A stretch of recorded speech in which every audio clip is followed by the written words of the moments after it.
บสนุนโดยแอปวันดีคอนเทนต์จริตไทยเพื่อคนไทยดาวน์โหลดได้แล้ววันนี้ยาแคปซูลขมิ้นชันอุ้ยอันบรรเทาการท้องอืดท้องเฟ้อ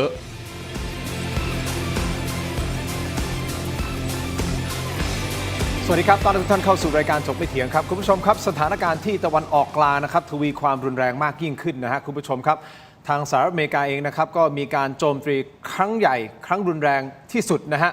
ในการถล่มอิหร่านคุณผู้ชมครับส่วนฝั่งอิหร่านก็มีการตอบโต้นะครับยิงขีปนาวุธก็เล็งเป้าหมายไปที่อิสราเอลนะคุณผู้ชมครับอันนี้เป็นเหตุการณ์ที่เกิดขึ้นล่าสุดและเมื่อไม่กี่ชั่วโมงที่ผ่านมานี้เองนะครับมีรายงานข่าวเข้ามาว่า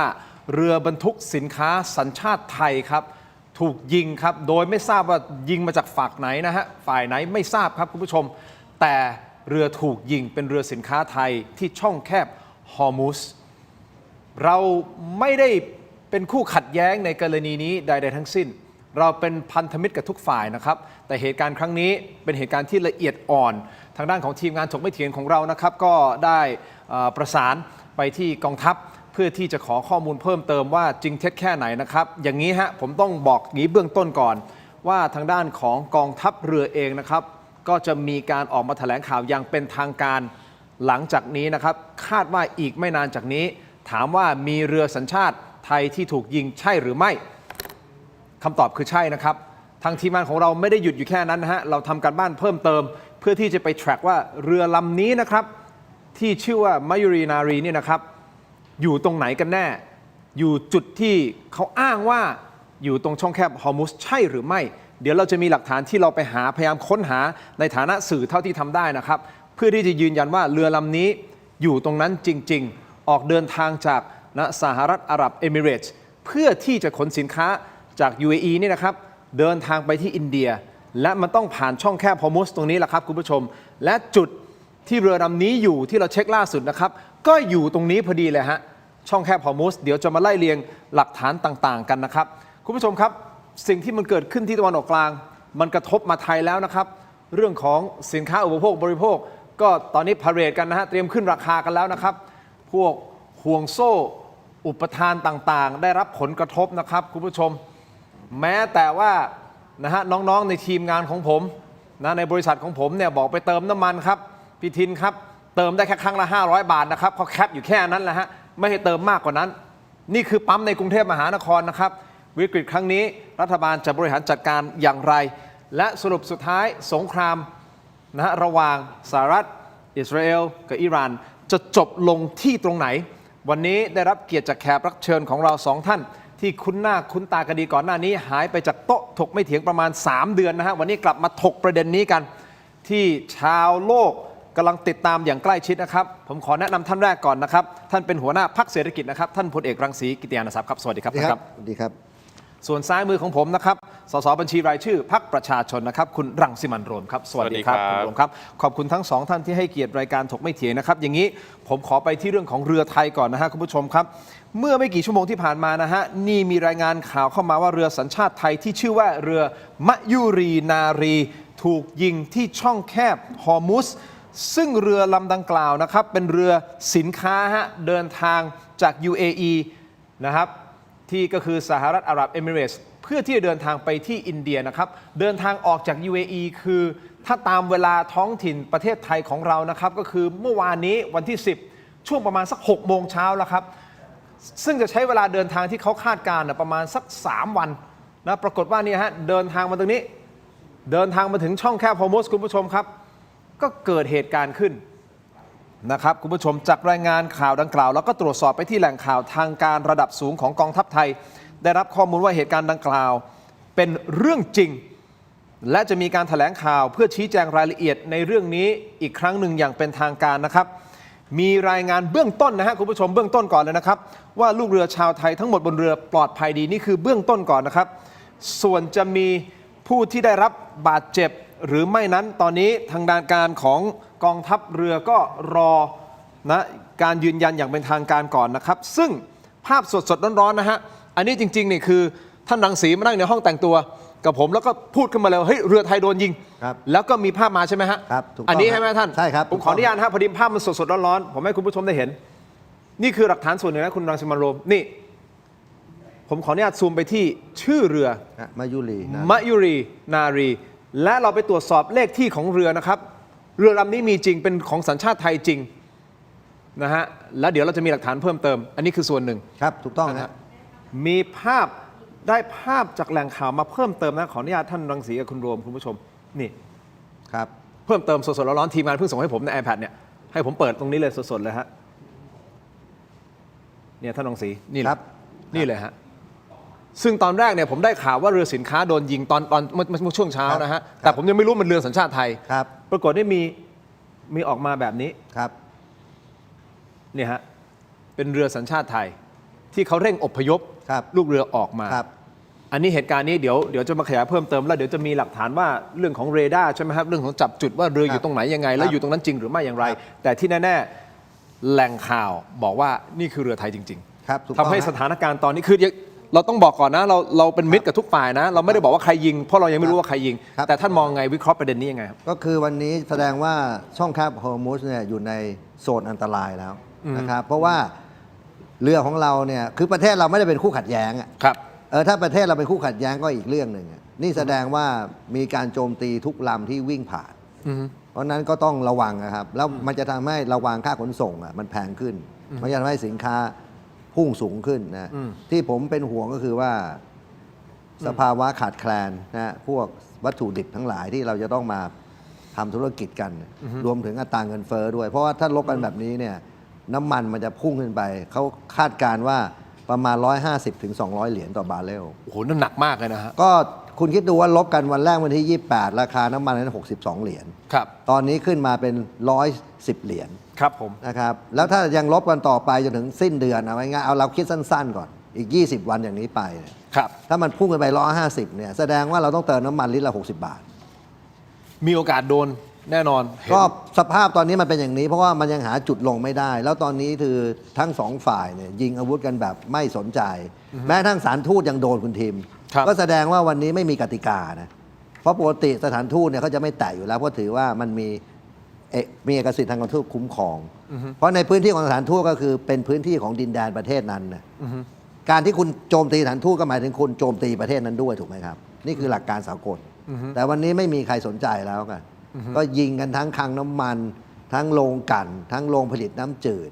นะรวมถึงที่ตั้งทางทหาร ครับ เพราะฉะนั้นวันนี้มันดูแล้วมันเหมือนกับว่าไม่มีกติกาแล้วสงครามรอบนี้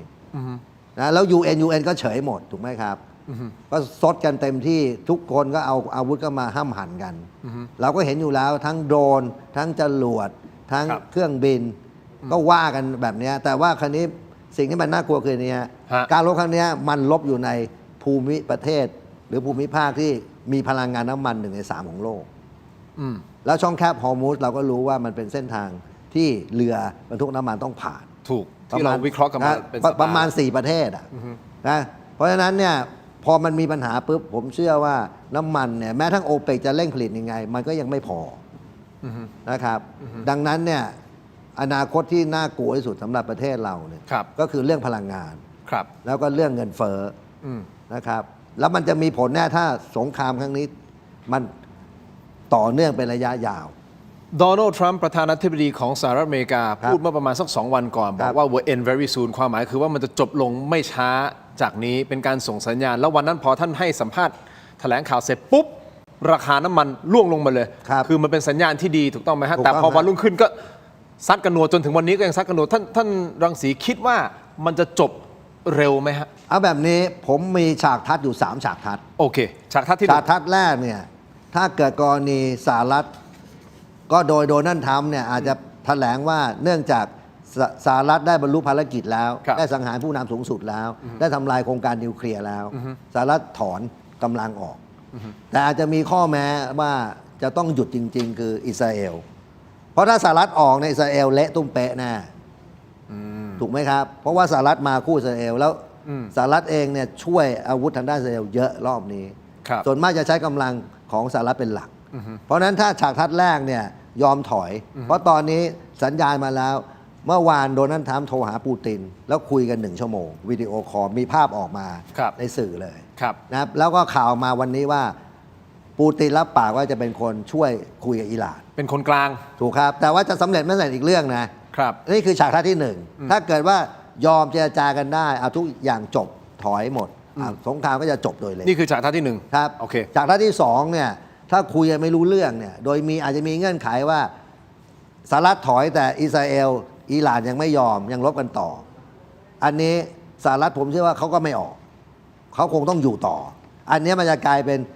สงครามภูมิภาค แล้วก็ยืดเยื้อแบบสงครามรัสเซียยูเครนซึ่งขึ้นปีที่ 5 แล้ว ก็คือยืดไปเรื่อยๆ ใช่แล้วผมเชื่อว่า ก็จะยิงกันไปยิงกันมายิงกันไปมา ถูก คนที่รับผลกระทบก็คือทั่วโลกที่จะต้องการน้ำมันจะ แต่มันจะไม่เหมือนรัสเซียกับยูเครน เพราะวันนี้มันกำลังทะเลาะกันที่ภูมิภาคที่มีน้ำมัน พลังงาน ซึ่งมันส่งผลกับเศรษฐกิจทั้งโลก เพราะน้ำมันคือต้นทุนการผลิตของทุกอย่าง อันนี้คือฉากทัศน์ที่สองฉากทัศน์ที่สามเนี่ยวันนี้ถ้าคุณเห็นตามข่าวว่าฝรั่งเศสอังกฤษส่งเรือเข้ามา ครับ จีนส่งเจ้าหน้าที่ทางทหาร1,000 กว่าคนเข้าไปช่วยอิหร่านในการวางแผน ในการใช้โดรนกับใช้จรวดรัสเซียส่งฝ่ายเสนาธิการชุดใหญ่เข้าไปช่วยเรื่องเทคโนโลยีในการใช้ดาวเทียมอัพลิงก์กับทางรัสเซียเพื่อติดตามกองกำลังสหรัฐทั้งทางอากาศและทางเรือ 3. คิมจองอึนประกาศแล้วว่าส่งโดรนกับจรวดเข้าไปช่วยอิหร่านแล้ว เพราะฉะนั้นเนี่ยถ้าเกิดพันธมิตรของทั้งสองฝ่ายส่งกำลังเข้ามา แล้วส่งกำลังพลเข้ามา แล้วเกิดปะทะกันในภูมิภาคตะวันออกกลางสงครามโลกเกิดทันทีคุณทีม แต่ผมมองแล้วฉากทัศน์ที่ 1 ที่ 2 ที่ 3เนี่ยฉากทัศน์ที่ 1 ที่ 2 เป็นไปได้ที่สุดไอ้ฉากที่ 3เนี่ยมนุษย์ทั้งโลกไม่อยากให้เกิดอยู่แล้ว ผมเองก็ไม่อยากให้เกิดเพราะมันเดือดร้อนทั้งโลกแน่ถ้าเกิดแบบนี้แต่ฉากทัศน์ที่1เนี่ยเป็นสิ่งที่คนอยากให้เกิดที่สุด ก็คือสหรัฐถอย ถูกครับก็เนื่องจาก ถอยหาทางลงว่างั้นเถอะ ก็ หา พู ทา ด งลง ตามภาษาธรรมอ่ะธรรมก็มีวิธีแล้วว่าเนื่องจากบรรลุภารกิจ โอเค แล้วทำลายโครงการนิวเคลียร์แล้วแหละ โอเค ก็ว่ากันไป ครับ แต่ถ้าออกจากทัศน์ที่2นี่ยุ่งเลยนะคุณทีม ยืดเยื้อเนี่ยยุ่ง ยืดเยื้อเพราะมันจะมีผลไง เพราะวันนี้เราเห็นอยู่แล้วเรือมัจจุรีนารีของเรา ถูกโจมตีที่ช่องแคบฮอร์มูสแสดงว่ามันเป็นเส้นทางอันตรายแล้วต่อไปใครจะกล้าไป บริษัทประกันเรือก็ไม่ประกันเรือแล้วนึกออกไหมฮะเขาบอกโอ้ยมันเสี่ยงขนาดนี้ ครับ ไม่ประกันแล้วสหรัฐอเมริกาตอนแรกบอกว่าจะเป็นคนทำการประกันเรือให้ ก็ไม่แน่ใจถ้าสงครามยืดเยื้อขนาดนี้สหรัฐเองจะกล้ามารับประกันเรือ ไม่มีใครกล้ารับประกันใครหรอกคุณทีม เพราะ ถูกไหม มัน ฮะ ก็ยิงกันได้ทั้งสองฝ่าย ซึ่งเราก็ยังไม่รู้ โอเค เลยว่าไอ้เรือของเราใครยิงเอาเนี้ย อ่ะซึ่งต้องรอทางการอธิบายแล้วก็ออกมาชี้แจงในกรณีนี้ ซึ่งว่าอีกไม่ช้าไม่นานเดี๋ยวทีมงานของผมก็ประสานไปเรื่อยๆนะครับประสานไปเรื่อยๆว่าจะมีข้อมูลเพิ่มเติมได้อย่างไร มีข้อมูลเพิ่มเติมใช่ไหมอ่ะแต่ก่อนที่จะไปตรงนั้นอ่ะคุณรวมคิดว่าครั้งนี้ยืดเยื้อไม่ยืดเยื้อยังไง คุณมองในฐานะสสคนหนึ่งแล้วกัน แล้วก็อยู่ในสภาความมั่นคงด้วยนะฮะก็อาจจะ ครับคือ พ ผ อ ม รู้เรื่องของความมั่นคง ผมก็ประเมินนะครับ คือแน่นอนว่าการจะฟันธงไปทางใดทางหนึ่งเนี่ยมันก็คงจะไม่ได้ถึงขนาดนั้น ครับ นะครับบางคนก็ประเมินว่ายืดเยื้อบางคนก็อาจจะประเมินว่าไม่ยืดเยื้ออแต่ว่าไม่ว่ายังไงเนี่ยนะครับสุดท้ายมันก็วันนี้มันก็วัดกันที่กำลัง วัดกันที่ว่าตกลงแล้วความแม่นยำทางอาวุธของสหรัฐอเมริกา เมื่อต้องปะทะกับปริมาณ สุดท้ายเนี่ยใครจะได้ดุลได้เปรียบ แต่แน่นอนถ้าเราดูแท็กติกของทางอิหร่านเนี่ยทางอิหร่านเนี่ยเขาก็พยายามทำให้ปัญหาเนี้ยไม่ใช่แค่ปัญหาระหว่างอิหร่าน vs อิสราเอลและ US แต่มันเป็นปัญหาระดับภูมิภาค นั่นจึงเป็นเหตุผลว่าทำไมการโจมตีเนี่ยมันถึงมีการขยายวง และพยายามทำให้เสถียรภาพในตะวันออกกลางเนี่ยนะครับมันเรียกว่าถ้าอิหร่านเป็นไรเนี่ยทุกคนก็ต้องเดือดร้อนไปด้วย ดังนั้นเมื่อสถานการณ์มันเป็นแบบนี้เนี่ยนะครับมันจึงเป็นปัญหาของทั้งโลก ครับ ส่วนว่ามันจะขยายวงไปถึงสงครามโลกหรือไม่เนี่ยนะครับผมคิดว่าเรื่องนี้คงต้องรอดู เพราะตราบใดถ้าเกิดว่าชาติมหาอำนาจนะครับที่มีขีดความสามารถในระดับที่สูงเนี่ยอย่างเช่นสหรัฐอเมริกาหรือจีนไม่ได้เกิดการปะทะกันโดยตรงเนี่ยผมยังมองว่าแนวโน้มเนี่ยนะครับอาจจะยังไม่เยอะ แล้วเมื่อวิเคราะห์ไปถึงว่าในทางจีนเองนะครับที่มีการปรับในเรื่องของกองทัพอยู่เนี่ยนะครับผมก็มองว่าโอกาสที่ชาติมหาอำนาจทั้งสองชาติเนี่ยจะมีการปะทะกันโดยตรงก็น่าจะไม่มากเท่าไหร่ แต่แน่นอนมันคงปฏิเสธไม่ได้ว่าแม้ทั้งสองชาติจะไม่มาปะทะกันโดยตรง ก็ไม่ได้หมายความว่าจะไม่มีการแอบช่วย จะไม่มีการสนับสนุน ดังนั้นเนี่ยความยืดเยื้อมันก็อาจจะเกี่ยวพันกับเรื่องนี้นะครับทีนี้เนี่ยวันนี้อย่างที่เราทราบเนาะว่าทางสหรัฐอเมริกาก็ถล่มหนัก แล้วก็มันก็มีข่าวว่ามีการถล่มเรือของอิหร่าน โดยเฉพาะเรือที่วางทุ่นระเบิด ครับ นะครับในใต้ทะเลนะครับแล้วก็ เข้าใจว่าตอนนี้อิหร่านก็พยายามทำให้ทะเลตรงฮอร์มุสเนี่ยนะครับฮอร์มุสเนี่ยเป็นพื้นที่อันตราย นั่นหมายความว่าโอกาสที่จะมีการขนส่งต่างๆเนี่ยก็ต้องยอมรับว่ามันไม่ง่ายนะครับเมื่อเป็นเช่นนี้เนี่ยผมคิดว่าสิ่งที่เราควรจะต้องมองต่อไปว่าตกลงสถานการณ์จะยืดเยื้อหรือไม่ยืดเยื้อเนี่ยซึ่งมันยังประเมินได้ไม่ได้ง่ายเนาะมันไม่เหมือนกรณีเวเนซุเอลานี่คุณเด็ดหัวจบเลย เข้าไปแล้วจบเลย แต่อันเนี้ยเราต้องยอมรับว่าสปิริตนะครับของอิหร่านเนี่ยมากกว่าเยอะ ครับ เมื่อมันเป็นแบบนี้เนี่ยนะครับสถานการณ์มันก็พอมันไม่แน่นอนเนี่ยสิ่งที่เราต้องคิดกันต่อครับคุณทิน ครับ คือแล้วเราจะบริหารในสถานการณ์แบบนี้เนี่ยยังไง อันนี้ ตอบไม่ได้ว่าจะจบ 30 วันไหมตอบไม่ได้ว่าจะ 60 วันไหมแต่ผมคิดว่าสิ่งที่เราคงต้องมองต่อก็คือเอาละ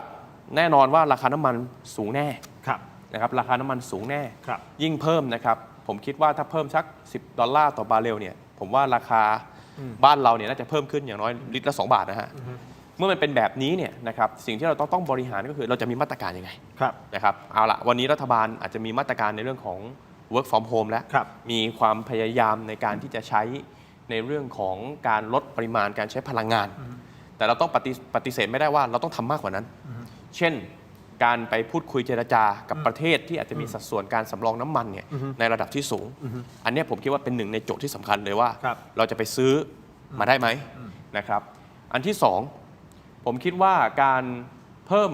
ในเรื่องของความสามารถเกี่ยวกับเอทิลนะครับเอทิลแอลกอฮอล์ที่จะมาทำเป็น E20 อะไรก็ว่าไปเนี่ยผมว่าเราอาจจะมีความจำเป็นที่จะต้องเพิ่มสัดส่วนแบบนี้ อันเนี้ยก็เพื่อที่จะประคองให้สถานการณ์เฉพาะหน้าเนี่ยนะครับมันทุเลาเบาบางสำหรับพี่น้องประชาชน ส่วนตัวผมนะครับคุณทิน คือถึงแม้ว่าสัดส่วนการน้ำมันเนี่ยจะมาจากช่องแคบฮอร์มุสค่อนข้างเยอะเนี่ย ครับ แต่ผมยังมองว่าประเทศไทยคงไม่ถึงขนาดจะไม่มีน้ำมันเลย แต่คำถามสำคัญคือราคามันจะไปที่เท่าไหร่นะครับ ประเด็นอยู่ตรงนี้ ครับ แล้วถ้าราคามันพุ่งขึ้นเรื่อยๆการเป็นอยู่ของประชาชนแน่นอนได้รับผลกระทบอย่างยิ่ง เวียดนามตอนนี้ราคาน่าจะทะลุ40 บาทไปแล้ว จากเดิมเนี่ยน้ำมันของเขาได้จะอยู่ที่สักประมาณ26 บาท โอเค ราคาประเทศต่างๆเนี่ยนะครับโดยเฉพาะที่เป็นประเทศแหล่งอาจจะผลิตสินค้าอะไรต่างๆเนี่ยมันสูงขึ้นแล้วปฏิเสธไม่ได้ว่าวันนี้สถานการณ์ที่ประชาชนจะต้องแบกรับเนี่ยคือค่าของชีพสูงมาแน่นอน แล้วถ้ามันเป็นอย่างนั้นแน่นอนเราก็ต้องหันกล้องของเราไปที่รัฐบาลไทยว่ารัฐบาลไทยทำอะไรเพื่อที่จะบรรเทานะฮะสถานการณ์ไม่ได้บอกให้มันลบไปมันไม่มีทางลบไปได้นะฮะแต่ว่าอย่างน้อยบรรเทาตรงเนี้ยเป็นประเด็นสำคัญอีกหนึ่งประเด็นคุณผู้ชมครับเดี๋ยวผมขออนุญาตพักสักครู่สั้นๆเดี๋ยวช่วงหน้ากลับมาติดตามกันต่อเรามีรายละเอียดไทม์ไลน์ของเหตุการณ์เรือไทยเรือขนสินค้าไทยนะครับที่ถูกยิงที่ช่องแคบฮอร์มุสเดี๋ยวจะมาไล่เรียงกันทีประเด็นนะฮะคุณผู้ชมครับเดี๋ยวพักสักครู่ติดตามให้ได้ครับช่วงหน้าถกไม่เถียงครับ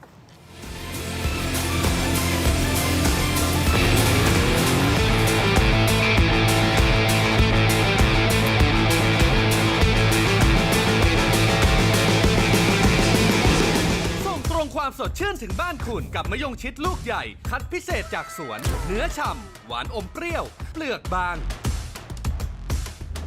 สั่งซื้อได้ที่เว็บไซต์และแอปพลิเคชัน Thailand Postmart ตัวท็อปใกล้ๆส่งให้ถึงมือ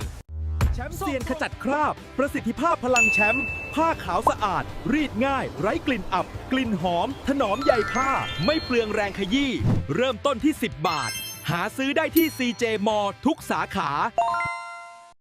แชมป์เซียน สาย ขจัด น้ำผึ้งจากอำเภอฝาง ดีขนาดนี้อย่ารอช้า สายเกม สายลงทุน สาย AI สายเทคต้องไม่พลาด ลดราคาพิเศษให้ทันที 2,000 บาท Brain Tech Tri Screen จอเสริมอัจฉริยะ เปลี่ยนโน้ตบุ๊กธรรมดาให้ทำงานพร้อมกันได้ถึง 4 จอ ดีไซน์พับเก็บง่าย พกพาสะดวก มี 2 รุ่นให้เลือก 17,900 บาทสำหรับรุ่น 14 นิ้ว และ 19,900 บาทสำหรับรุ่น 16 นิ้ว สั่งซื้อออนไลน์ได้แล้ววันนี้เพียงค้น Brain Tech Tri Screen หรือ Advice ทุกสาขาทั่วประเทศ Brain Tech Tri Screen where thinking meets technology ส้มสายน้ำผึ้งจากอำเภอฝางจังหวัดเชียงใหม่ คัดเกรดคุณภาพ สดจากสวนถึงมือ เปลือกบาง เนื้อแน่น หวานฉ่ำ วิตามินซีสูง สนใจสินค้าสั่งซื้อได้ที่ เว็บไซต์และแอปพลิเคชัน Thailand Postmart ตัวท็อปใกล้ๆส่งให้ถึงมือ ส้มสายน้ำผึ้งจากอำเภอฝางจังหวัดเชียงใหม่ คัดเกรดคุณภาพ สดจากสวนถึงมือ เปลือกบาง เนื้อแน่น หวานฉ่ำ วิตามินซีสูง สนใจสินค้าสั่งซื้อได้ที่ เว็บไซต์และแอปพลิเคชัน Thailand Postmart ตัวท็อปใกล้ๆส่งให้ถึงมือ ส้มสายน้ำผึ้ง ผึ้งจากอำเภอฝางจังหวัดเชียงใหม่คัดเกรดคุณภาพส่งตรงความสดชื่นถึงบ้านคุณกับมะยงชิดลูกใหญ่คัดพิเศษจากสวนเนื้อฉ่ำหวานอมเปรี้ยวเปลือกบาง กลับมาต่อนะครับรายการโฉมไม่เถียงครับยังอยู่กับทั้งสองท่านนะครับท่านพลเอกรังสีนะครับรวมถึงคุณรังสิมันต์โรมคุณผู้ชมครับเดี๋ยวเราจะมีความคืบหน้ากรณีเรือไทยเรือสินค้าไทยที่อยู่ที่ช่องแคบฮอร์มุซและถูกยิงนะครับคุณผู้ชมซึ่งตอนนี้ขอยืนยันว่าเราไม่รู้นะครับว่ายิงจากฝ่ายไหนนั่นคือข้อที่1ข้อที่2ทางด้านของกองทัพเรือนะครับอีกไม่ช้าไม่นานจะมีแถลงอย่างเป็นทางการนะครับแต่ข้อมูลที่เรามีคร่าวๆคือตอนนี้บนเรือลำนี้นะครับมีลูกเรือไทยอยู่ทั้งหมด23รายนะฮะ23รายนี่คือข้อมูลที่สามารถที่จะให้คุณผู้ชมในเบื้องต้นได้ก่อนนะครับและเรือลำนี้ครับมะยุรีนารีก็คือเรือที่ออกเดินทางจาก UAE สหรัฐอาหรับเอมิเรตส์เพื่อที่จะเดินทางขนส่งสินค้าไปที่อินเดียนะครับและต้องผ่านช่องแคบฮอร์มุซและเป็นจุดที่ถูกยิงจนเกิดไฟไหม้และมีการอพยพออกมานะครับคุณผู้ชมครับเดี๋ยวรายละเอียดเพิ่มเติมไทม์ไลน์เดี๋ยวจะอธิบายแล้วก็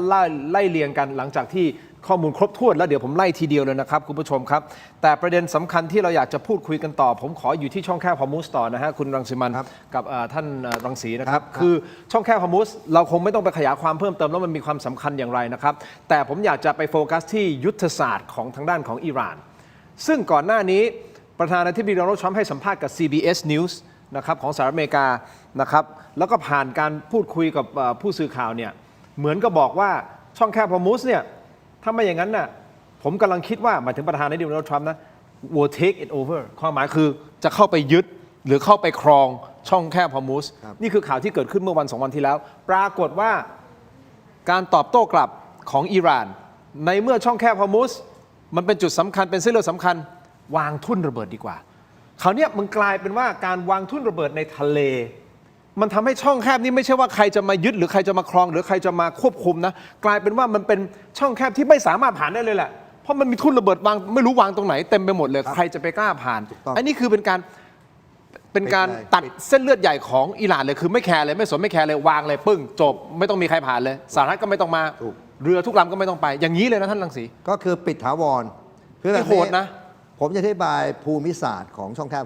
ฮอร์มุซหน่อยครับคือช่องแคบฮอร์มุซเนี่ยช่วงที่มันเป็นคอขวดเนี่ยความกว้างมันแค่33กิโลเมตรแล้วก็ทางด้านขวาเนี่ยมันเป็นแผ่นดินอิหร่านทั้งหมดครับทางด้านนี้ก็ถ้าผมจำไม่ผิดคือเป็นของโอมานเพราะฉะนั้นเนี่ยการที่เขาวางทุ่นระเบิดเนี่ยหมายความว่าเขาปิดตายไม่ให้ผ่านเพราะว่าไม่มีเรือตรงไหนที่ผ่านเพิ่งล่าสุดสหรัฐข่าวมาว่าสหรัฐยิงทลายทุ่นระเบิดแต่มันทำลายไม่หมดหรอกเพราะทุ่นระเบิดเป็นทุ่นระเบิดลอยน้ำอ่ะมันเป็นลูกใหญ่ๆแล้วก็วางลงไปมันก็ลอยคราวนี้เวลาเรือมันวิ่งถ้ามันชนปุ๊บมันก็ระเบิดถูกเพราะมันลำบากมากการเคลียร์ทุ่นระเบิดเนี่ยการวางไม่ยากแต่การกู้เนี่ยยากสุดๆมีอย่างเดียวคือยิงทำลายซึ่งคุณยิงทำลายไงมันก็ไม่หมดแต่อันนี้ผมมองแบบนี้ว่าอิหร่านเนี่ยเขามียุทธศาสตร์คือว่าไหนๆแล้วเขาจะปิดแล้วเนี่ยถ้าเอาเรือมาเอาจรวดมาตั้งแล้วก็ทางสหรัฐเอากองเรือมามันก็ชนกันมันก็ยังคุมไม่ได้สมบูรณ์แต่ถ้าเอาทุ่นระเบิดมาวางเนี่ยผมเชื่อว่าไม่มีใครกล้าผ่านนี่คือเป็นยุทธศาสตร์ที่เขายอมคือเป็นไม้ตายเลยปิดตายเลยปิดตายเลยช่องแคบฮอร์มุซไม่ต้องมีใครเข้าออกเลยถูกแล้วเขาไม่โอ้โหมันก็กระทบตัวเขาเองด้วยเหมือนกันก็แบบนี้ครับเขาถือว่าความชอบธรรมก็คือเขาโดนสหรัฐกับอิสราเอลโจมตีเขาก่อนเพราะนั้นผมเชื่อว่าเขาเอาความชอบธรรมตรงนี้ว่าจะให้โลกทั้งโลกประนามสหรัฐกับอิสราเอลว่าไซเขาปิดช่องแคบฮอร์มุซเนี่ยเพราะว่าเขาถูกโจมตีผู้นำสูงสุดเขาถูกสังหารผมว่าเขาเล่นลูกนี้มากกว่าอิหร่านก็คือความชอบธรรมอยู่ที่ไหนก็ประชาชนทั้งโลกตัดสินยังไงการปิดช่องแคบฮอร์มุซมันลำบากกันทั่วโลกอยู่แล้วแต่คุณผู้ชมครับในเหตุการณ์ครั้งนี้เองประธานาธิบดีโดนัลด์ทรัมป์ของสหรัฐอเมริกานะครับก็มีการระบุผ่าน Truth Social ของท่านนะครับเตือนอย่างนี้ฮะเตือนอิหร่านให้เก็บกู้ทุ่นระเบิดที่ถูกวางไว้ในช่องแคบฮอร์มุซทันทีพร้อมขู่ใช้ปฏิบัติการทางทหารในระดับรุนแรงขึ้นถ้าดูให้ดีนะครับจะมี3ประโยคที่แรงๆมากใน Truth Social ที่ท่านเขียนนะคุณรังสิมันต์ท่านพลเอกรังสีประโยคแรกคือเขียนว่า they will be dealt with quickly and violently beware ใช้คำนี้นะครับ quickly and violently beware ความหมายก็คือว่าพวกเขาจะถูกจัดการอย่างรวดเร็วและรุนแรงและใช้คำว่า beware beware นี่ตัวใหญ่เลยนะครับ beware ก็คือระวังตัวให้ดีซึ่งเป็นการข่มขวัญแบบนี้เลยนะขู่เลยนะ beware ระวังตัวให้ดี ประโยคที่ 2 ที่เป็นไฮไลท์ใน True Social ในโพสต์นี้เขาบอกว่า military consequences to Iran will be at a level never seen before ก็คือผลกระทบทางทหารต่ออิหร่านจะอยู่ในระดับที่ไม่เคยปรากฏมาก่อนนี่คือประโยคที่ 2 ที่แรงๆเลยนะครับส่วนประโยคที่ 3 ครับประโยคที่ 3 เขียนอย่างนี้นะครับบอกว่า additionally we are using the same technology and missile capabilities deployed against drug traffickers ก็คือนอกจากนี้เรากำลังใช้เทคโนโลยีและแสนยานุภาพขีปนาวุธแบบเดียวกันกับที่ใช้จัดการขบวนการค้ายาเสพติดฮะนี่คือ 3 ประโยคแรงๆที่โพสต์ออกมาพุ่งเป้าบอกอิหร่านชัดเจนนะครับคราวนี้ผมอยากจะมาโฟกัสที่เทคโนโลยีที่บอกว่าใช้จัดการพวกค้ายา drug traffickers ที่ทรัมป์อ้างถึงอ่ะท่านบุญรังสีพอจะประเมินได้มันจะเป็นอาวุธอะไรอ่ะก็คือยิงถล่มมิสไซล์แล้วลงมาถล่มเรืออย่างนี้แหละฮะ คือถ้าวัดกันที่มิสไซล์ตอนนี้นะฮะ ฮะ ทางสหรัฐเนี่ยเขามีโทมาฮอคตัวหลักเลยสำหรับอาวุธป้องกันคือพัตติออดกับทาร์ตอันนี้ผมไม่ทราบว่าที่ทำพูดเนี่ยเขาใช้ตัวไหนนะแต่ว่าเทคโนโลยีของทางอิหร่านที่เขาใช้ตอนนี้เราเห็นอยู่แล้วก็คือไอ้ตัวขีปนาวุธที่แล้วก็โดรนซึ่งมันก็ต้องสู้กันนะวันนี้ผมมองแบบนี้นะครับไม่มีใครกลัวใครหรอกสงครามถึงวันที่ 12 แล้วเนี่ยคือตอนแรกเนี่ยผมมองแบบนี้ถ้าว่าอิหร่านมันจะยอมเนี่ยผมเชื่อยอมตั้งแต่วันแรกแล้วที่โดนโจมตีแบบเซอร์ไพรส์แอตแทกก็คือฉับพลันแล้วก็ผู้นำถูกฆ่ารวมทั้งผู้นำทางทหารของ IRGC 40 ศพอ่ะคุณคิดดู ถ้าวันนั้นเนี่ยสหรัฐทางอิหร่านไม่มีอะไรเนี่ยผมเชื่อเขายอมจำนนแล้วยอมเจรจา เขาไปต่อไม่ได้ แล้วก็โดนเปลี่ยนผู้นำแน่ เพราะว่าอย่าลืมว่ารีเจมเชนนะที่เขามาทำเราเนี่ยวัตถุประสงค์หลักของสหรัฐกับอิสราเอลคือต้องการเปลี่ยนระบอบปกครองของอิหร่านแต่ว่าการกลับการตรงข้ามหมดหนึ่งอิหร่านสวนไม่ยั้งเลยตอนนี้สองเนี่ยผู้นำที่ต่อจากผู้นำคนที่สองมาเป็นผู้นำคนที่สามก็คือมุตตาบาคาเมนี ลูกชาย เพราะฉะนั้นทุกอย่างมันไม่เป็นไปตามที่สหรัฐกับอิสราเอลคิดเอาไว้ ว่าทำลายเสร็จฆ่าผู้นำเสร็จเปลี่ยนผู้นำเอาทุกอย่างจบ2 อาทิตย์ แต่ตอนนี้ไม่จบ เละตุ้มเป๊ะก็เราเห็นอยู่แล้วบ้านเมืองพังทั้งคู่อ่ะแล้วมันโจมตีกันแบบไม่เลือกเป้าหมายแล้วคุณทีมตอนนี้ แล้วถึงขนาดวางทุ่นระเบิดในทะเลคุณรวม ครับ นั่นหมายความว่าเขายอมตัดเส้นเลือดใหญ่เลย ซึ่งมันไม่ใช่กระทบแค่ทั่วโลกนะเขาก็ได้รับผลกระทบเหมือนกันนะนั่นหมายความว่าเขายอมอ่ะ ก็ มิกา ถ้า ซ่ เป็นนี้ก็พังกันหมดอ่ะผมดูแล้ว คือถ้าพันกันหมดเลย คือผม คุณ คิดว่า โรมมอง ไพ่ที่อิหร่านทำคือหลายๆประเทศที่มีขีดความสามารถทางกองทัพนะฮะเขาก็จะต้องมีการประเมิน worst case scenario หรือฉากทัศน์ที่เลวร้ายที่สุด ครับ เช่นถ้าเกิดว่าคุณโดนโจมตีในระดับที่แบบโดนบุกหรือโดนอะไรก็แล้วแต่เนี่ยคุณจะตอบโต้ยังไงนะครับมันก็ต้องมีฉากทัศน์เหล่านี้ออกมาบางประเทศก็อาจจะใช้เรือดำน้ำนิวเคลียร์นะครับว่าถ้าประเทศแม่เนี่ยถูกทำลายหมดแล้วเนี่ยก็ตายไปกับกูนะกามิกาเซ่อะไรก็ว่าไปดังนั้นผมคิดว่าสิ่งที่เราเห็นในความพยายามของสหรัฐอเมริกาเนี่ยในการที่จะทำลายฝั่งอิหร่านเนี่ยจริงๆไม่ใช่แค่การเด็ดหัวระดับลีดเดอร์หรือผู้นำเท่านั้นถ้าเรามองให้มันลึกลงไปเนี่ยมันคือการความพยายามในการทำลายระบบการสื่อสารภายในกองทัพเนี่ยของอิหร่านด้วยเพื่อทำให้ไม่สามารถประสานงานหรือทำความเข้าใจกันได้มันจึงมีข่าวออกมาไงครับว่าการโจมตีของอิหร่านในประเทศต่างๆเนี่ยนะครับมันดูเหมือนว่าอิหร่านไม่สามารถควบคุมบรรดาผู้นำเหล่าทัพต่างๆที่อาจจะเรียกว่าควบคุมอาวุธยุทโธปกรณ์แต่อย่างไรก็ตามถ้าเราวิเคราะห์แนวโน้มเนี่ยเราก็ต้องยอมรับนะครับว่าอัตราการตอบโต้ของอิหร่านเนี่ยที่เกิดขึ้นเนี่ยยังไงจำนวนมิสไซล์มันน้อยลงแต่ประเด็นสำคัญก็คือมันอยู่ที่โดรนที่ราคามันถูกและจำนวนการผลิตทำได้เยอะวันนี้เราจึงได้เห็นการทิ้งระเบิดในลักษณะที่มุ่งตรงไปที่โรงงานผลิตใต้ดิน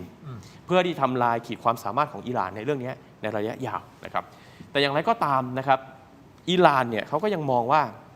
สิ่งที่จะทำให้เขารอดได้เนี่ยคือมันต้องใช้สถานการณ์เนี่ยคือทำให้โลกล้อมอเมริกานะครับเพื่อใช้น้ำมันเนี่ยอัตราการส่งน้ำมันของอิหร่านเนี่ยนะครับเทียบกับสัดส่วนประเทศอื่นๆยังไงมันก็ไม่ได้เยอะเท่านะครับแต่ถ้าเกิดว่าคุณปิดฮอร์มุสใช่ไหมมัน 20%ดังนั้นเนี่ยโลกทั้งใบเนี่ยนะครับก็จะได้รับความเดือดร้อนหมดแล้วสุดท้ายเนี่ยนะครับต่อให้สถานการณ์ของอิหร่านจะแย่ยังไงถ้าเกิดเขายังประคองตัวได้เนี่ยสุดท้ายมันก็จะย้อนกลับไปที่สหรัฐอเมริกา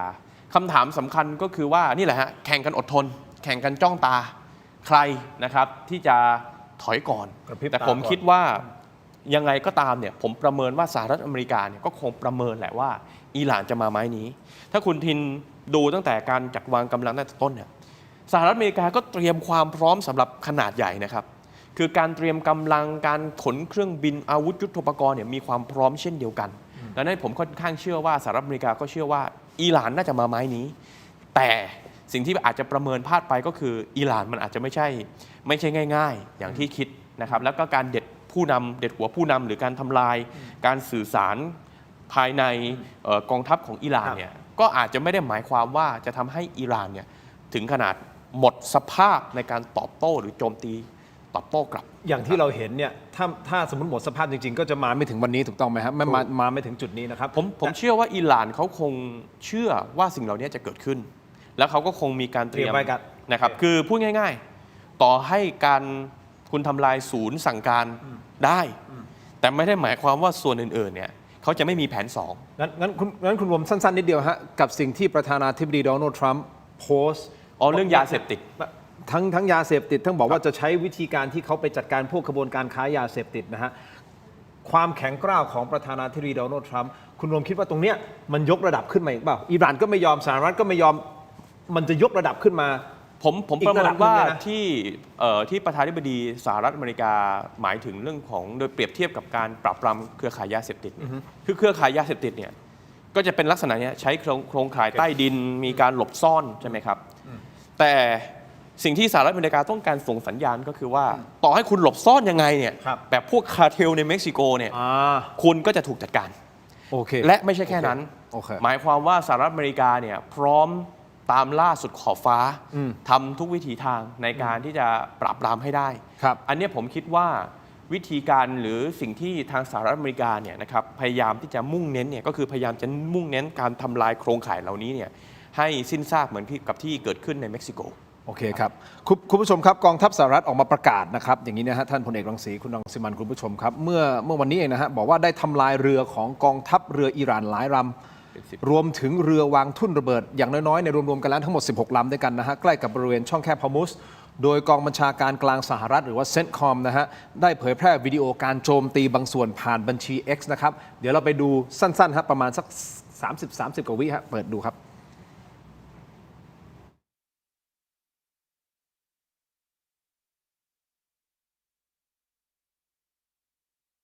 ปฏิบัติการที่เขาอ้างว่านี่แหละครับเป็นการทำลายเรือหลายลำของอิหร่านแล้วก็รวมถึงเรือวางทุ่นระเบิดด้วยนะครับเขาจัดการแบบนี้แล้วทำให้เห็นว่าเฮ้ยสหรัฐก็ไม่ได้กลัวหรืออะไรนะคุณจะไปวางทุ่นระเบิดกลางทะเลแต่เราก็จัดการกันเป็นการตอกย้ำคำขู่ของประธานาธิบดีโดนัลด์ทรัมป์บอกว่าจะใช้ปฏิบัติการที่หนักขึ้นเรื่อยๆหนักขึ้นเรื่อยๆและนี่ก็เป็นอีกเหตุการณ์หนึ่งคุณผู้ชมครับที่ทำให้หนักขึ้นเรื่อยๆซึ่งจากเหตุการณ์ครั้งนี้คุณผู้ชมครับผมขอต่อเนื่องนิดเดียวสั้นๆก็คือมีรายงานข่าวก่อนที่เราจะรู้ว่าเรือลำนี้เนี่ยที่เขากำลังพูดถึงคือเรือไทยใช่ไหมฮะก็บอกว่าเรือบรรทุกสินค้าถูกโจมตีในช่องแคบฮอร์มุสมีการรายงานข่าวออกมาก่อนนะอันแรกก่อนเลยนะบอกว่าเมื่อเวลาบ่ายโมงตรงตามเวลาประเทศไทยหน่วยปฏิบัติการการค้าทางทะเลแห่งสหราชอาณาจักรหรือว่า UK Maritime Trade Operations นะครับก็รายงานบอกว่ามีเรือบรรทุกสินค้าลำหนึ่งร้องขอความช่วยเหลือหลังถูกวัตถุไม่ทราบชนิดพุ่งชนทำให้เกิดไฟไหม้ขนาดล่องผ่านช่องแคบฮอร์มุสนะครับมีแผนที่และจะมีจุดที่เขาโดนนะฮะท่านรังสีท่านรังสิมันต์โรมแล้วก็คุณผู้ชมโดยเรือลำนี้อยู่ห่างจากคาบสมุทรมูซันดำของโอมานไปทางทิศเหนือประมาณ11ไมล์ทะเลนี่นะฮะซึ่งก่อนหน้านี้ก็มีเรืออีกลำหนึ่งรายงานความเสียหายหลังจากถูกวัตถุพุ่งชนนอกชายฝั่งสหรัฐอาหรับเอมิเรตส์เช่นเดียวกันคุณผู้ชมเป็นจุดสีดำอันนึงเป็นจุดสีแดงอันนึงเป็นจุดสีดำแล้วมันไปสอดคล้องกับสิ่งที่เราติดตามอยู่นะครับคุณผู้ชมและผมขอไล่ไทม์ไลน์นะครับรายงานข่าวข้อมูลเพิ่มเติมจากแหล่งข่าวระดับสูงของทหารไทยคุณผู้ชมครับได้รับข้อมูลระบุว่าเมื่อวันที่11มีนาคมคือวันนี้ศูนย์ควบคุมการจราจรและควบคุมเรือทางทะเลศูนย์ปฏิบัติการกองทัพเรือได้รับแจ้งจาก Chief Security Officer ของบริษัท Precuse Shipping บอกว่าเมื่อเวลาตี 3ตามเวลาประเทศไทยเรือมะยุรีนารีสัญชาติไทยลำนี้นะฮะคุณผู้ชมบริษัท Precious Shipping หมายเลขของเรือ ประจำตัวนะฮะประจำตัวเรือคือ IMO 9323649 ได้ออกเรือจากจุดทอดสมอในเขตของคาลิฟาสหรัฐอาหรับเอมิเรตส์นะครับคุณผู้ชมจนกระทั่งเวลาประมาณสัก 11:10 นาทีตามเวลาประเทศไทยเรือมะยุรีนารีได้ถูกอาวุธยิงเข้าที่บริเวณตัวเรือเหนือผิวน้ำยังไม่ทราบอาวุธนะฮะว่าอาวุธชนิดใดจำนวน 2 ครั้งด้วยกันจนเกิดเหตุระเบิดบริเวณท้ายเรือและบริเวณห้องเครื่องเรือเป็นเหตุให้ไฟไหม้ห้องเครื่องนะครับคุณผู้ชมโดยบนเรือมีลูกเรือคนไทย23 คนครับและได้ลงแพชูชีพทันที20 คนยังคงอยู่บนเรือทั้งหมด3 คนนะครับซึ่งต่อมาลูกเรือ20 คนได้รับการช่วยเหลือจากกองทัพเรือโอมานนะฮะซึ่งมันอยู่ใกล้โอมานนะตรงนี้นะท่านรังสีใช่ไหมครับต้องครับและขึ้นฝั่งที่เมืองคาซาบประเทศโอมานก็คือขึ้นฝั่งอย่างปลอดภัยและทรก็คือทหารเรือของโอมานก็ออกไปช่วยอีก3 นายที่ยังคงอยู่บนเรือต่อทันทีที่ได้รับแจ้งศูนย์ปฏิบัติการกองทัพเรือได้ระดมความช่วยเหลือผ่านช่องทางต่างๆคุณผู้ชมครับส่วนช่องทางในการช่วยเหลือมีช่องทางไหนบ้างสถานะปัจจุบันเป็นอย่างไรบ้างคุณผู้ชมเดี๋ยวผมขออนุญาตพักสักครู่สั้นๆแล้วเดี๋ยวช่วงหน้ากลับมาวิเคราะห์ประเด็นนี้กันต่อและกลับมานะครับหายใจลึกๆฮะ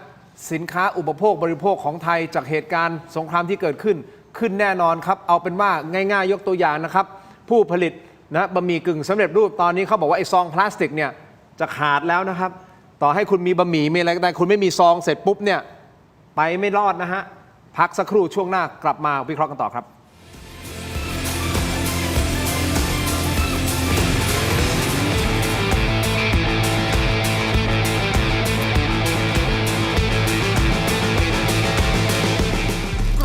อร่อยกับโรตีกรอบจิ๋วหอมหวานทานเพลินแค่ฉีกซองก็พร้อมอร่อยแล้วหวานกำลังพอดีคำเดียวไม่เคยพอ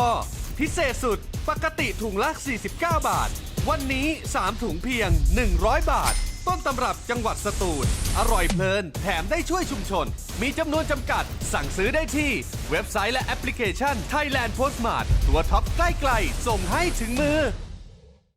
น้องฝันดีเป็นกระต่ายน้อยที่รักการร้องเพลงเป็นชีวิตจิตใจ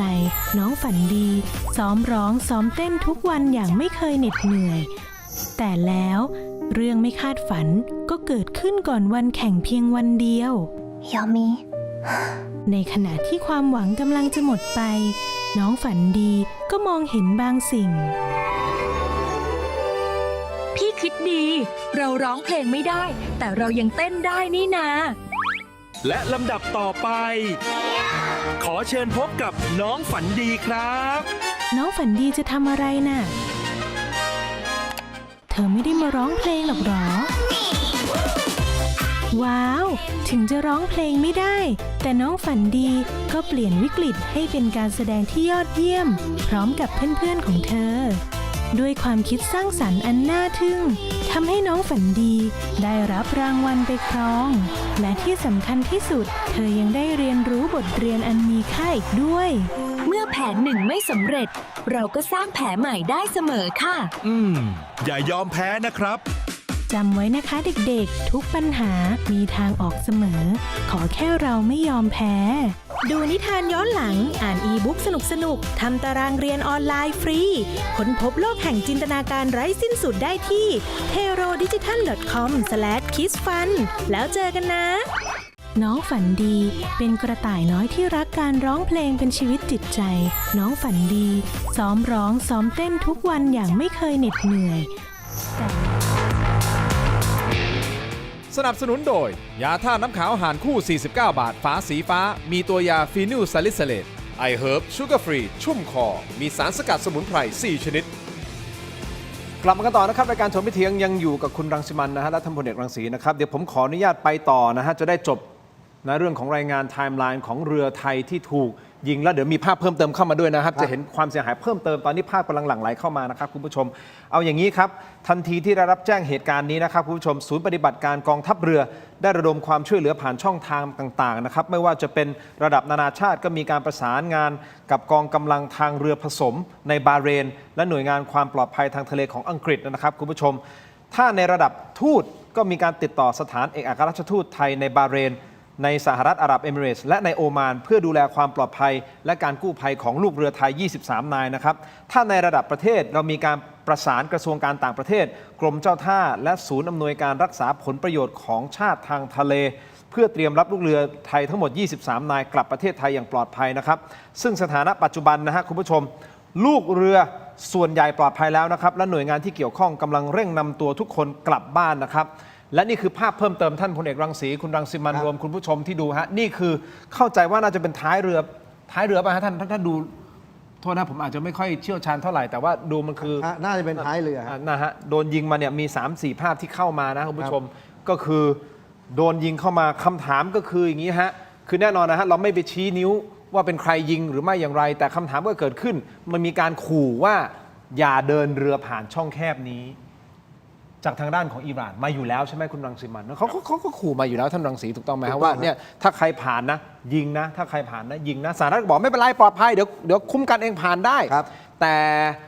ก็ดอกจันนิดนึงทางอิหร่านบอกว่าถ้าเป็นเรือสินค้าเรืออะไรที่เป็นสัญชาติจีนรัสเซียผ่านได้ถูกต้องมาที่เป็นพันธมิตรเขาอะผ่านได้ถูกต้องไหมครับแต่ถ้าเป็นเรือสหรัฐหรือว่าอิสราเอลเนี่ยอย่าคิดเลยว่าจะผ่านประเด็นคือลำนี้เป็นเรือไทยและผ่านช่องแคบนี้นั่นหมายความว่าเขาก็ต้องมีความมั่นใจในระดับหนึ่งเปล่าว่าเขาจะไม่ถูกโดนโจมตีซึ่งเราไม่รู้ว่าใครโจมตีท่านรังสีมองไงครับประเด็นนี้ผมมองแบบนี้ว่าเวลามันเกิดความขัดแย้งเกิดสงครามกันแบบนี้เนี่ยมันต้องมีคือมันไม่สามารถควบคุมได้หรอกว่าจะให้ใครผ่านไม่ใครผ่านเพราะมันเป็นความขัดแย้งที่มันสองฝ่ายมันจ้องอยู่อะ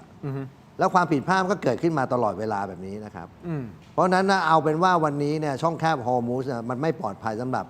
เรือโดยสารทุกลำดีกว่าเราจะไปพูดว่าเป็นรัสเซียเป็นจีนเป็นอิหร่านคือสัญชาติไหนก็แล้วแต่ละถูกไม่ควรเดินผ่านอย่างนี้ถูกนะตอนนี้ไม่ปลอดภัยไม่ใช่ไม่ควรไม่ปลอดภัยที่อันนี้มันปัญหามันคือแบบนี้ไงว่าแล้วถ้าไม่ผ่านช่องแคบฮอร์มุซเนี่ยพลังงานเราจะแก้ไขยังไง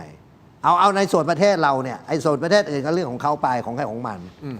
เพราะมันมีปัญหาแน่แล้ววันนี้นะภาพออกมาเนี่ยผมถามว่าใครมันจะกล้าเอาเรือผ่านช่องแคบฮอร์มุซตอนนี้ถูกไหมครับอันนี้ภาพนี้ออกมาเนี่ยผมเชื่อว่าคนมันกลัวกันหมดอะไอ้พวกเดินเรือนี่แหละคือปัญหาเพราะว่าค่าการพอขนส่งทางเรือมันทำไม่ได้เนี่ยมันทำให้ของขาดแคลนใช่ไหมทำให้ของราคาแพงซึ่งประเทศไทยเนี่ยผมเชื่อว่าเราจะต้องมีการคิดค้นว่าเราจะหาแหล่งพลังงานจากไหนที่ไม่ต้องผ่านช่องแคบฮอร์มุซแล้วไม่ทำให้พลังงานมันสูงขึ้นไอ้สิ่งที่เขากลัวสุดตอนนี้เขาไม่ได้กลัวพลังงานขาดแคลนนะเขากลัวว่าราคามันแพงขึ้นขอบคุณมากที่เปิดประเด็นนี้ผมขออนุญาตไปต่อนิดเดียวสั้นๆคุณผู้ชมครับสงครามทำให้น้ำมันมันแพงแล้วพอวันน้ำมันมันแพงทุกอย่างมันก็แพงตามรวมไปถึงเม็ดพลาสติกด้วยนะคุณรังสิมันเพราะว่าคุณรังสิมันในฐานะฝ่ายค้านด้วยนะเข้าไปก็คงต้องดูว่ารัฐบาลจะช่วยเหลือประชาชนยังไงนะครับเม็ดพลาสติกนี่นะฮะคุณผู้ชมนำเข้าไม่ได้ซึ่งไอ้เม็ดพลาสติกนี่นะฮะคือหัวใจสำคัญของเกือบทุกธุรกิจเลยก็คือกรุงเทพธุรกิจเนี่ยได้จัดทำรายงานข่าวไว้น่าสนใจมากนะครับขอบคุณกรุงเทพธุรกิจเดี๋ยวรายงานเพิ่มเติมอย่างนี้สรุปให้ฟังครับเขาบอกว่าผู้ผลิตบะหมี่กึ่งสำเร็จรูปพูดไปเลยฮะมาม่าครับล่าสุดเนี่ยมีรายงานว่าตอนนี้ผู้ผลิตบอกเลยว่าเริ่มขาดแคลนซองพลาสติกถึงเราจะมีเส้นมาม่าก็ตามนะครับแต่ถ้าไม่มีซองก็ขายไม่ได้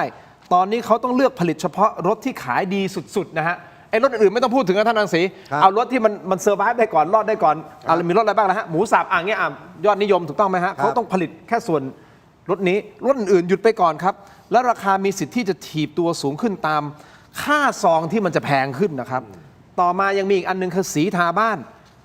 นะครับสีทาบ้านก็ขึ้นนะฮะเพราะมันก็มีส่วนผสมของเม็ดพลาสติกอยู่ในนั้นถูกต้องไหมฮะวัตถุดิบทำสีมาจากปิโตรเคมีขออภัยปิโตรเคมีตอนนี้เขาบอกสต็อกเหลือใช้แค่อีก20วันเท่านั้นนะครับแม้แต่เครื่องสำอางเขาก็กังวลว่าเพราะตลับแป้งขวดครีมทั้งหมดใช้พลาสติกเป็นสารตั้งต้นคุณจะเห็นได้เลยว่าสงครามครั้งนี้สินค้าอุปโภคบริโภคขึ้นแน่นอนรัฐบาลไปยังไงต่ออันเนี้ยมันน่ากังวลนะคุณรวมวิเคราะห์สั้นๆจริงมันมีรวมไปถึงพวก PVC ปุ๋ยอะไรต่างๆด้วยนะที่มันเป็นประเด็นทั้งหมด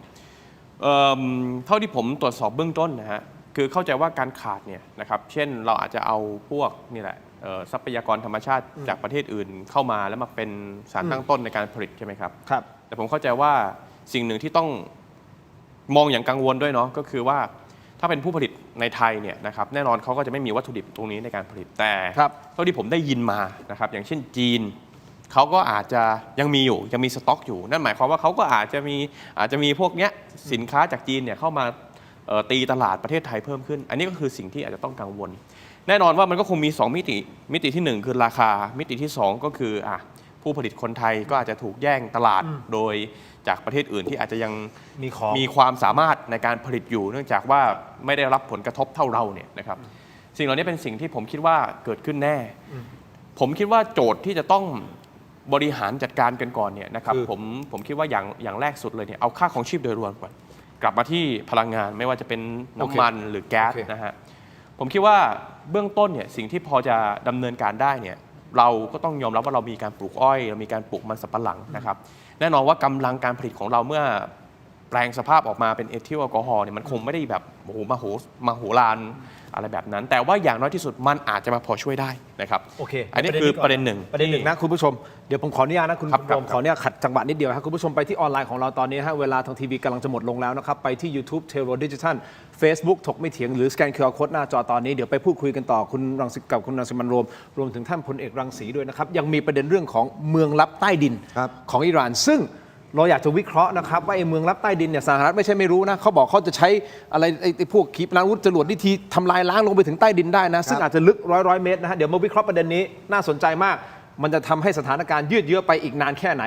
เดี๋ยวไปเจอกันในออนไลน์ขอบคุณทางทีวีก่อนครับ สวัสดีครับ ขอบคุณครับเจอกันในออนไลน์ชมไปเถียงครับสวัสดีครับ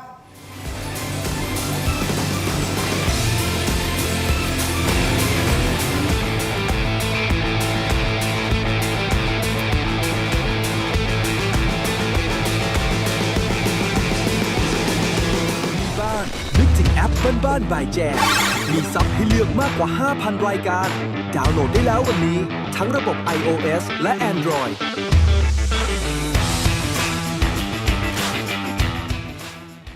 อยากมีบ้าน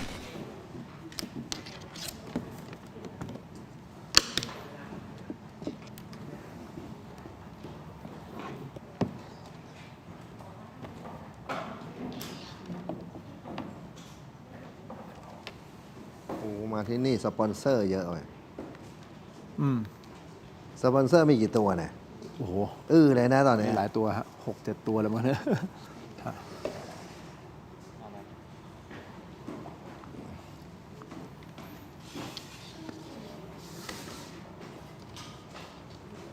ปิด หมายถึงว่าปิด หมายถึงว่าแอบขนส่งเหรอ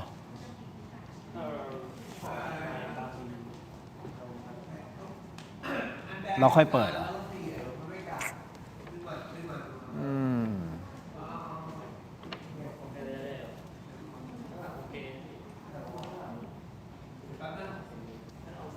อันนั้นคือประเด็นที่ไม่เกี่ยวกับเรือสินค้าเรานะ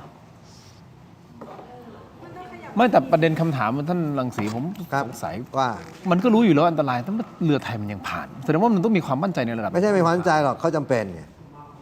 ลอง มาหากินนะ ก็ คุณ ก็ เอาเรือไปจอดเฉยๆคุณว่าพัง ก็คือยอมรับความเสี่ยง ถูก โอเคตัดสินใจด้วยการยอมรับความเสี่ยง ถูกแล้วผมบอกให้นะ มันมีมือที่สาม อ่ะ แน่นอน ตอนนี้ออนไมค์อยู่นะครับ หมายถึงคุณผู้ชมได้ยินเราคุยกันอ่า ผมเชื่อว่ามีมือที่สาม โอเค เพราะว่าเวลาสงครามนี้มันมีลูกมั่ว มันก็จริงนะมันจับมือใครดมยาก โอ้โห สงครามมันควบคุมไม่ได้ แม่งสร้างสถานการณ์ได้ตลอดเวลาเลยอะ ใช่ ใช่ไหม แน่นอน มันก็น่าคิดนะ อยู่แล้ว ประเด็นนี้คือประเด็นนี้ตัดไม่ได้ด้วยนะไอ้มือที่สามนี่ตัดไม่ได้เลยนะ เอาแน่นอน เพราะว่าคุณต้องเข้าใจว่าเวลามันเกิดสงครามมันเล่นกันทุกรูปแบบ มันไม่มีกติกาตอนนี้ ใช่ใช่ใช่มัน เอาแค่ว่าวันนี้คุณถล่มสถานทูตกันเป็นว่าเล่นนะคุณว่าน่ากลัวไหมคือมันไม่มีกฎกติกา แล้วปกติสถานทูตนี่เขาจะไม่แตะนะเพราะก็ถือว่ามันเป็นเอกสิทธิ์ทางการทูตอะแล้วการทำลายสถานทูตประเทศไหนก็ถือทำลายประเทศนั้นด้วย เพราะเขาถือว่าในสถานทูตเป็นดินแดนของประเทศนั้นๆถูกไหมครับแล้วคุณดูเอาโรงเรียนยิงกันไม่สนใจอะแล้วแค่ไอ้ยิงเรือนี่คุณว่ามันจะยากอะไร คือถ้าสมมุติเขาต้องการจมเรือเนี่ยผมว่ามันยิงหนักกว่านี้อีก อันนี้คือเหมือนเป็นยิงแบบให้ ก็เขายิงเป็นเขายิงห้องเครื่องไง ใช่เขายิงเป็นเขาไม่ได้ยิงแบบว่าตุ้มให้เกิดให้ตายให้อะไรอย่างเงี้ย ไม่ถ้าเกิดมันจมมันมีปัญหา มันจะขวาง อ๋อ ทางเดินเรือหมดอะเดใช่ไหม ก็จริง ดูแล้วเหมือนเป็นโดรน โดนเหรอเป็นไปได้ไหม เราก็ไม่รู้เนาะ โดรนมันมีความสามารถในการเลือกเป้า อ๋อ แล้วก็อันที่สองคือมันไม่ได้ดูเสียหายมาก ใช่ใช่ผมกำลังพูดประเด็นนี้อยู่เลย ผมก็เลยคิด ผมกำลั ว่าง คิดอยู่ น่าจะเป็นโดรนแต่ก็คงสรุปไม่ได้ 100%นะฮะ โอเค พร้อมมา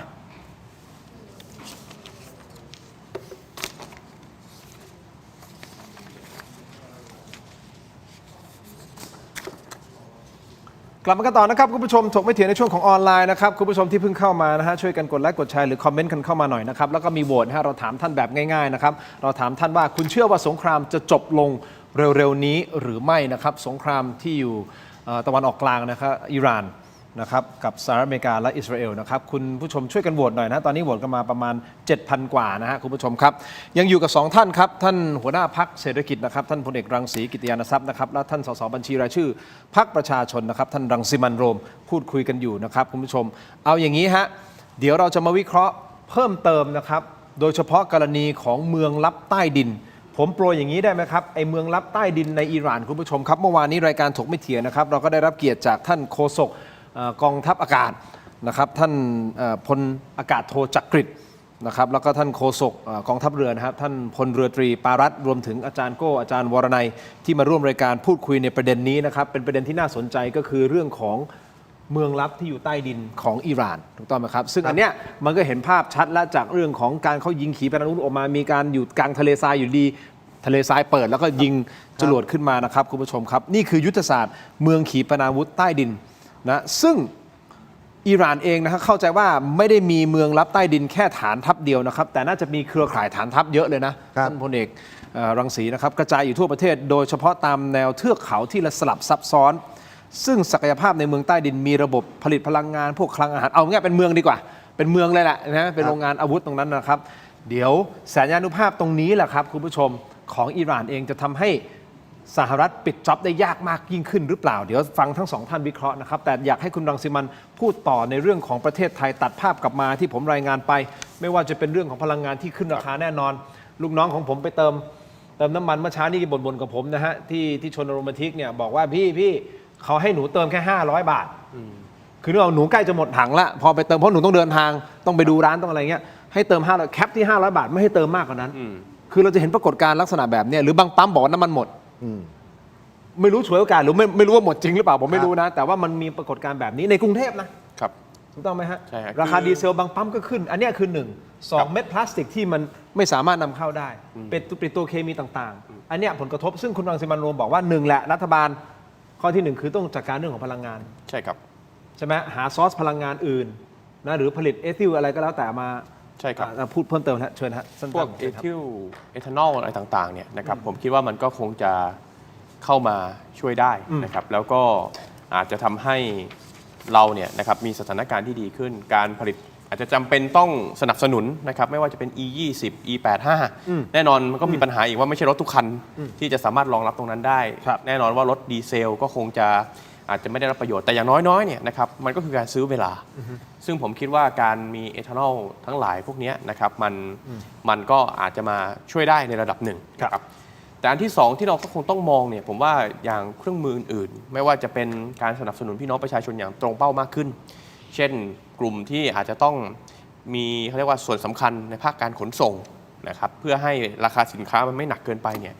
หรือแม้กระทั่งกลุ่มที่เป็นกลุ่มเปราะบางกลุ่มที่อาจจะมีรายได้ค่อนข้างน้อยเนี่ยนะครับผมคิดว่าการใช้อย่างบัตรประชารัฐหรืออะไรก็แล้วแต่เนี่ยมันก็อาจจะเอามาสนับสนุนในส่วนเหล่านี้ได้แต่แน่นอนถ้ามันจะยั่งยืนมากขึ้นเนี่ยผมคิดว่าในส่วนที่น้ำมันที่อยู่ในเขาเรียกว่าเป็นน้ำมันที่มีการสำรองในประเทศต่างๆเนี่ยอันนี้ผมคิดว่าผมอยากเห็นนะครับไม่ว่าจะเป็นตัวแทนของรัฐบาลเนี่ยนะครับในการที่จะไปพูดคุยเพื่อเจรจาให้เขาปล่อยออกมาใช่ไหมอาจจะเป็นการปล่อยหรือจะมีดีลแบบไหนเนี่ยนะครับอันนี้ก็อาจจะต้องไปดูในเรื่องของความสามารถในการเจรจาแต่ว่ามันมีหลายประเทศจริงๆเนี่ยก่อนหน้านี้มันก็มีข่าวว่ากลุ่มประเทศที่มีอาจจะเรียกว่าสะสมพวกนี้ไว้ค่อนข้างเยอะเนี่ยเขาก็มีการวางแผนว่าจะมีการปล่อยออกมาเพื่อทำให้ราคาของตลาดโลกเนี่ยมันไม่สูงนะครับหรือมันอาจจะชะลอในเรื่องของราคาคือมันคือการเกมซื้อเวลาคือมันอาจจะชะลอในระยะสั้นด้านหนึ่งก็คือสถานการณ์ตอนออกกลางก็อาจจะจบถ้าจบปุ๊บมันก็อาจจะไปปะกันพอดีมันก็อาจจะทำให้สถานการณ์มันไม่เลวร้ายจนเกินไป แต่ว่าถ้าเราไปเจรจาได้นะครับผมคิดว่ามันก็อาจจะทำให้ประเทศไทยเนี่ยนะครับสามารถที่จะประคองสถานการณ์เนี่ยนะครับพร้อมๆกับการใช้พวกทรัพยากรธรรมชาติอื่นๆ เช่นเอทานอลอะไรก็แล้วแต่นะครับเข้ามาเป็นองค์ประกอบเนี่ยมันก็อาจจะช่วยทำให้สถานการณ์ของเราเนี่ยเบาบางลง หรือแม้กระทั่งนะครับการพูดคุยนะครับกับบรรดาโรงกลั่นต่างๆว่าเฮ้ยคุณเนี่ยอาจจะมีสต็อกน้ำมันตอนที่คุณซื้อมาเนี่ยนะครับมันอีกราคาหนึ่งแล้วคุณจะอยู่ๆมาใช้เอาราคาปัจจุบันเนี่ยนะครับมันก็คือบางประเทศเขามีภาษีลาภลอยดังนั้นเนี่ยมันก็อาจจะต้องมาบริหารตรงนี้ว่าร่วมทุกข์ร่วมสุขกันได้ไหมด้านหนึ่งเราเข้าใจว่าพวกคุณก็คนที่เป็นนายทุนเหล่านี้เขาก็ต้องบริหารในเรื่องของความเสี่ยงในรูปแบบต่างๆใช่ไหมครับเพราะเขาก็ไม่รู้ว่าวันข้างหน้าเขาจะมีน้ำมันหรือเปล่าอันนี้เข้าใจแต่ราคามันก็ไม่ควรที่จะพุ่งสูงเร็วจนเกินไปแล้วมากจนเกินไปจนทำให้พี่น้องประชาชนเนี่ยไม่สามารถที่จะบริหารความพร้อมหรือความยากลำบากได้อันนี้คือรัฐบาลต้องทำอันนี้คือสิ่งที่รัฐบาลต้องทำอย่างนี้ยกตัวอย่างง่ายๆนิดเดียวนะครับที่ฟิลิปปินส์ท่านรองศรีถ้าเราได้ตามข่าวฟิลิปปินส์เขาประท้วงกันนะผมไม่แน่ใจว่าทีมงานเรามีภาพข่าวตรงนี้หรือเปล่าเขาประท้วงคือประท้วงรัฐบาลบอกว่าไม่ไหวแล้วค่าครองชีพสูงเกินแล้วน้ำมันก็แพงเกินแล้วคือลุกคือมาเลยนะเขามีแบบคนมีตำรวจที่คอยคุ้มกันมันพังออกมาเลยนะคือแบบประท้วงกันนี่คือฟิลิปปินส์ที่เพิ่งเกิดขึ้นเมื่อ2 วันที่แล้วเองมาครับคุณผู้ชมทำให้คุณผู้ชมได้เห็นภาพนะครับมีอะไรทิ้งท้ายนี้ไหมฮะตรงนี้จริงๆผมคิดว่าเนี่ยก็คือสิ่งที่เราอยากจะเห็นนะครับแต่ว่าอีกนิดเดียวนะคุณทินคือผมคิดว่ารัฐบาลอาจจะจำเป็นต้องประเมินสถานการณ์ให้ประชาชนเนี่ยได้เข้าใจจริงๆว่าตอนนี้เนี่ยเราต้องเตรียมอะไรผมคิดว่าวันนี้ประชาชนอยากจะรู้เนาะว่าเขาต้องรับมือกับสถานการณ์ที่เกิดขึ้นในชีวิตประจำวันของเขาเนี่ยยังไงกันบ้างนี่ภาพนี้ที่เกิดขึ้นที่ฟิลิปปินส์นะที่ผมพูดไปเมื่อสักครู่นี้ท่านครับเพราะว่าเขาไม่ไหวแล้วเขาบอกเขาไม่ไหวแล้วรัฐบาลทำอะไรหน่อยเพราะค่าครองชีพเขาสูงขึ้นเขาทำมาค้าขายไม่ได้ทุกอย่างมันแพงขึ้นจนเกิดเหตุการณ์นี้คุณผู้ชมครับอันนี้มันเป็นแค่จุดเริ่มต้นเท่านั้นนะครับสิ่งที่คุณรังสิมันรวมพูดไปเมื่อสักครู่นี้ครับไม่ว่าจะเป็น G7 กลุ่มประเทศ G7 ที่เขากำลังคิดว่าจะเอาน้ำมันสำรองของเขามีอยู่ประมาณสักถ้าจำไม่ผิดตัวเลขประมาณ 1,200 ล้านแบเรลนะครับแล้วตอนแรกมีข่าวออกมาว่าจะปล่อยประมาณสัก400-500 ล้านแบเรลออกมาทำให้ราคาน้ำมันมันตกลงมาช่วงหนึ่งแล้วก็ผนวกกับประธานาธิบดีโดนัลด์ทรัมป์บอกว่าจะจบเร็วแต่สุดท้ายมันไม่ได้จบเร็วนะครับเรื่องของเศรษฐกิจท่านพลเอกรังสีเราเคยสนทนากันก่อนที่จะเลือกตั้งครั้งที่ผ่านมานะครับว่าทางพรรคเศรษฐกิจเองก็ให้ความสำคัญในเรื่องของปากท้องเรื่องของการกำจัดคอร์รัปชันอะไรก็แล้วแต่เนี่ยตอนนี้สถานการณ์นี้มันวัดฝีมือรัฐบาลเลยในการบริหารประเทศคือจากนี้ไปเนี่ยถ้าเกิดสงครามมันยังไม่หยุดนะมันยืดเยื้อเอาดีกว่าเราคิดว่ามันยืดเยื้อไปก่อนผมเชื่อว่ามันจะมีภาพแบบฟิลิปปินส์ทั่วโลกทั่วโลกนะไม่ได้เจาะจงเฉพาะประเทศไทยนะถูกฮะมันจะเป็นภาพนี้ก็คือคนออกมามันไม่ไหวอ่ะเพราะว่าค่าใช้จ่ายมันเพิ่มขึ้นแบบว่าทะลุเพดานเนี่ยอันนี้มันจะเกิดกะหรี่ยุบนะซึ่งวันนี้เราเห็นภาพหลายประเทศแล้วที่ต้องต่อคิวกันเติมน้ำมันเพราะนั้นเนี่ยมันเป็นบทเรียนราคาแพงของทุกประเทศคราวนี้ผมเป็นห่วงแบบนี้คือว่าเราเนี่ยจะสามารถที่จะตึงราคาให้มากที่สุดเนี่ยได้แค่ไหนโดยเฉพาะเรื่องราคาน้ำมันซึ่งผมบอกว่าจริงๆแล้วเนี่ยวันนี้มันจะต้องมีการหาแหล่งน้ำมันใหม่แล้วซึ่งอาจจะต้องจำเป็นต้องกล้าซื้อนะอย่างที่มีคนเขาแนะนำว่าทำไมไม่คุยกับรัสเซียเพราะรัสเซียก็เป็นแหล่งใหญ่แม้แต่อินเดียก็รับน้ำมันจากรัสเซียไปขายยุโรปแล้วเราเองเนี่ยก็อยู่ไม่ได้ไกลจากรัสเซียซึ่งเป็นไปได้เราก็เป็นพันธมิตรที่ดีกับรัสเซียทั้งก๊าซทั้งน้ำมันเนี่ยมันเป็นไปได้ใช่ไหมเพราะว่าวันนี้ไอ้ฮอร์โมสเราไม่รู้มันปิดนานแค่ไหนเนี่ยเพราะนั้นเราต้องแก้ไขเอาเรื่องน้ำมันก่อนว่าถ้าเราตึงราคาน้ำมันได้ในระดับหนึ่งเรารอด2เนี่ยผมเชื่อว่าเราต้องกลับมาทบทวนว่าศักยภาพประเทศเราเนี่ยคือเรื่องอาหารอย่าลืมนะคุณทีมถ้าราคามันแพงราคาอาหารมันจะแพงทั่วโลกที่คุณทีมบอกขนาดแพ็กเกจจิ้งของมาม่ายังแพงเพราะนั้นเราต้องมากลับมาคิดนะเพราะที่เอาแบบนี้ว่าในประเทศไทยเราเนี่ยมีพื้นที่ทั้งหมด300 ล้านไร่เนี่ยเป็นที่มีโฉนดละ80 ล้านไร่เป็นที่ภูเขาป่าแม่น้ำลำคลองบึงทั้งหมดเนี่ย120 ล้านไร่เหลือที่ราษฎุเนี่ยอีกประมาณ100 ล้านไร่ซึ่งอันเนี้ยผมคิดว่าเราต้องกลับมาแล้วเพราะว่าต้นทุนเนี่ยของการที่เราจะผลิตสินค้าเกษตรเนี่ยที่ดินก็เป็นส่วนหนึ่งถูกไหมฮะแล้วที่ดินของราษฎุเนี่ยผมจะบอกให้ว่ามันเช่าราคาถูกคือเราไม่ได้ยกให้นะหมายถึงว่าเช่าปีหนึ่งไม่กี่ร้อยบาทต่อปีคนที่ตกงานตอนนี้ไม่ว่าจะเป็นตกงานจากภาคอุตสาหกรรมภาคแรงงานภาคบริการอะไรก็ใช่กลับมาภาคเกษตร เพราะเราดูแล้วสงครามเนี่ยผมว่าไม่จบอ้าวรถจบที่อิหร่าน แล้วสหรัฐไปเปิดที่คิวบาเพราะทรัมป์พูดเองว่าเดี๋ยวกูจะไปคิวบา ใช่คิวบาคือรายต่อไป next แล้วก็อาจจะแวะกลับมาที่พม่าสุดท้ายเนี่ยนะคราวนี้เนี่ยผมมองว่าเราเนี่ยควรจะต้องเอาศักยภาพประเทศเราขึ้นมาเป็นฟู้ดแบงค์ให้ได้ แล้วรัฐบาลเองต้องมองแล้วว่าการบริหารจัดการน้ำเพราะไอ้เวลามันจะทำเนี่ยมันก็มีแค่เนี้ยก็คือบริหารจัดการน้ำถ้าคุณมีน้ำได้คุณก็ปลูกพืชได้ แล้วของมันต้องกิน คือคนมันต้องกินน่ะ ถูก คือคุณจะปล่อยให้คนเราตกงานนี่ไม่ได้ เพราะฉะนั้นศักยภาพเราคือเราสามารถผลิตอาหารได้แน่ๆเพราะลมฟ้าอากาศเราเหมาะแล้วบางทีอาหารเนี่ยมันมีความจำเป็นนะเวลาเข้ายากหมากแพงแล้วอาหารส่วนหนึ่งเราไปบาร์เตอร์เป็นพลังงานได้นะเพราะมันเกิดสงครามเนี่ยเพราะฉะนั้นผมว่ามันต้องปรับแล้ว100 ล้านไร่เนี่ยผมเชื่อว่าเราบริหารจัดการน้ำได้ทั้งกรมชนทั้งกองพลทหารช่างอะไรมาว่ากันทำให้มันปลูกได้เพราะผมว่าไม่มีอาหารตรงไหนหรอกที่มันล้นตลาดยิ่งตอนนี้มันเข้าสู่สภาวะข้าวยากหมากแพงเนี่ยเราต้องคิดโซล่าร์รูฟต้องเอากลับมาใช้เพราะวันนี้เนี่ย พลังงานพระอาทิตย์พลังงาน ใช่ แสงอทิตย์ เพราะว่าประเทศเราถือว่าอยู่ในโซน A คือมีแสงแดด เวิร์กมาก 8 ชั่วโมงต่อวัน เวิร์กมาก นะแล้ววันนี้แบตเตอรี่สำรองใช้ได้แล้วโซล่าร์รูฟเนี่ยหลังหนึ่งตก 200,000 บาท ใครมีปัญญาติดก่อน เพราะมันจะต้องเป็นเพราะถ้าคุณยิ่งติดเยอะใครมีเงิน เราไม่พูดถึงว่าคนไม่มีตังค์นะคนที่มีตังค์ทำได้ คือพอไปได้ก็ ยิ่งถ้าคุณลดการใช้พลังงานได้ คุณก็ลดการนำเข้าได้ คุณลดการขาดดุลได้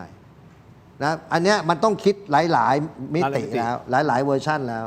แล้วสิ่งนี้รัฐบาลต้องทำทันที อย่างนี้นะครับคุณผู้ชมครับ พอเราพูดถึงสิ่งที่รัฐบาลต้องทำทันที ท่านสุปจีนะฮะก็ได้ออกมาพูดบอกว่าอย่าตื่นตระหนกกับเรื่องของราคาสินค้าแพงท่านพูดไว้อะไรบ้างครับฟังครับ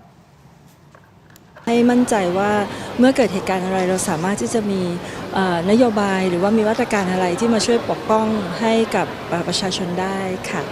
ประชาชนไม่จำเป็นต้องตื่นตระหนกมากไปใช่ไหมคะในช่วงจริงๆตอนนี้ขอให้ติดตามข่าวอย่างใกล้ชิดเพราะว่าทุกๆวันตอน6 โมงเย็นเราก็จะมีการแถลงอยู่แล้วว่ามีสถานการณ์เปลี่ยนแปลงเช่นใดค่ะยังไม่ต้องตื่นตระหนกเกินมาไกลแต่ว่าก็ต้องช่วยกันเรื่องพลังงานนะคะเพราะเราก็มีความไม่แน่นอนดังนั้นเนี่ยในเรื่องของพลังงานก็ช่วยกันประหยัดดีที่สุดค่ะนี่นะครับคุณผู้ชมครับท่านสุปจีพูดไว้อย่างนี้นะฮะคุณผู้ชมครับแต่แน่นอนอย่างที่ผมบอกว่าเรื่องใกล้ตัวของเราคือเรื่องของพลังงานนะฮะว่ามันมีแนวโน้มที่จะสูงขึ้นแล้วขึ้นเลยนะฮะหลายคนทักมาบอกว่าพี่เขาขึ้นปั๊บเนี่ยเวลาลงไม่ลงเลยนะมันสวยกับพอมันขึ้นแล้วมันขึ้นยาวเลยไม่มีลงเลยนะฮะคุณผู้ชมครับท่านนายกรัฐมนตรีนะท่านก็ไปร่วมงานนะครับที่ไทเฟกซ์นะนี่คืองานไทเฟกซ์ HOREC Asia 2026 ที่ Impact เมืองทองธานีท่านนายกพูดเรื่องพลังงานไว้อย่างไรฟังท่านครับ ท่านนายกขอสัมภาษณ์ได้ไหมคะได้ไหมคะท่านนายกคะเหมือนกับว่ามีการวางกับระเบิดที่ช่องแคบฮอร์มุสค่ะการเจรจาน้ำมันมันเหมือนจะยากขึ้นไหมคะท่านคะนายครับข้างบนครับรถจอดข้างบนครับใช่ไหนท่านนายกคะเรื่องของการเจรจาซื้อน้ำมันนะคะช่องแคบฮอร์มุสเองก็มีการวางกับระเบิดรับผิดชอบกระทรวงพลังงานรับผิดชอบด้านนี้นะครับเราไม่ได้ซื้อจากแหล่งใดแหล่งหนึ่งนะครับเรามีเครือข่ายในการซื้อพลังงานซื้อน้ำมันดิบจำเป็นค่ะจำเป็นจะต้องมีการเรียกเพื่อประเมินสถานการณ์อีกครั้งไหมคะท่านระวังพี่ระวัง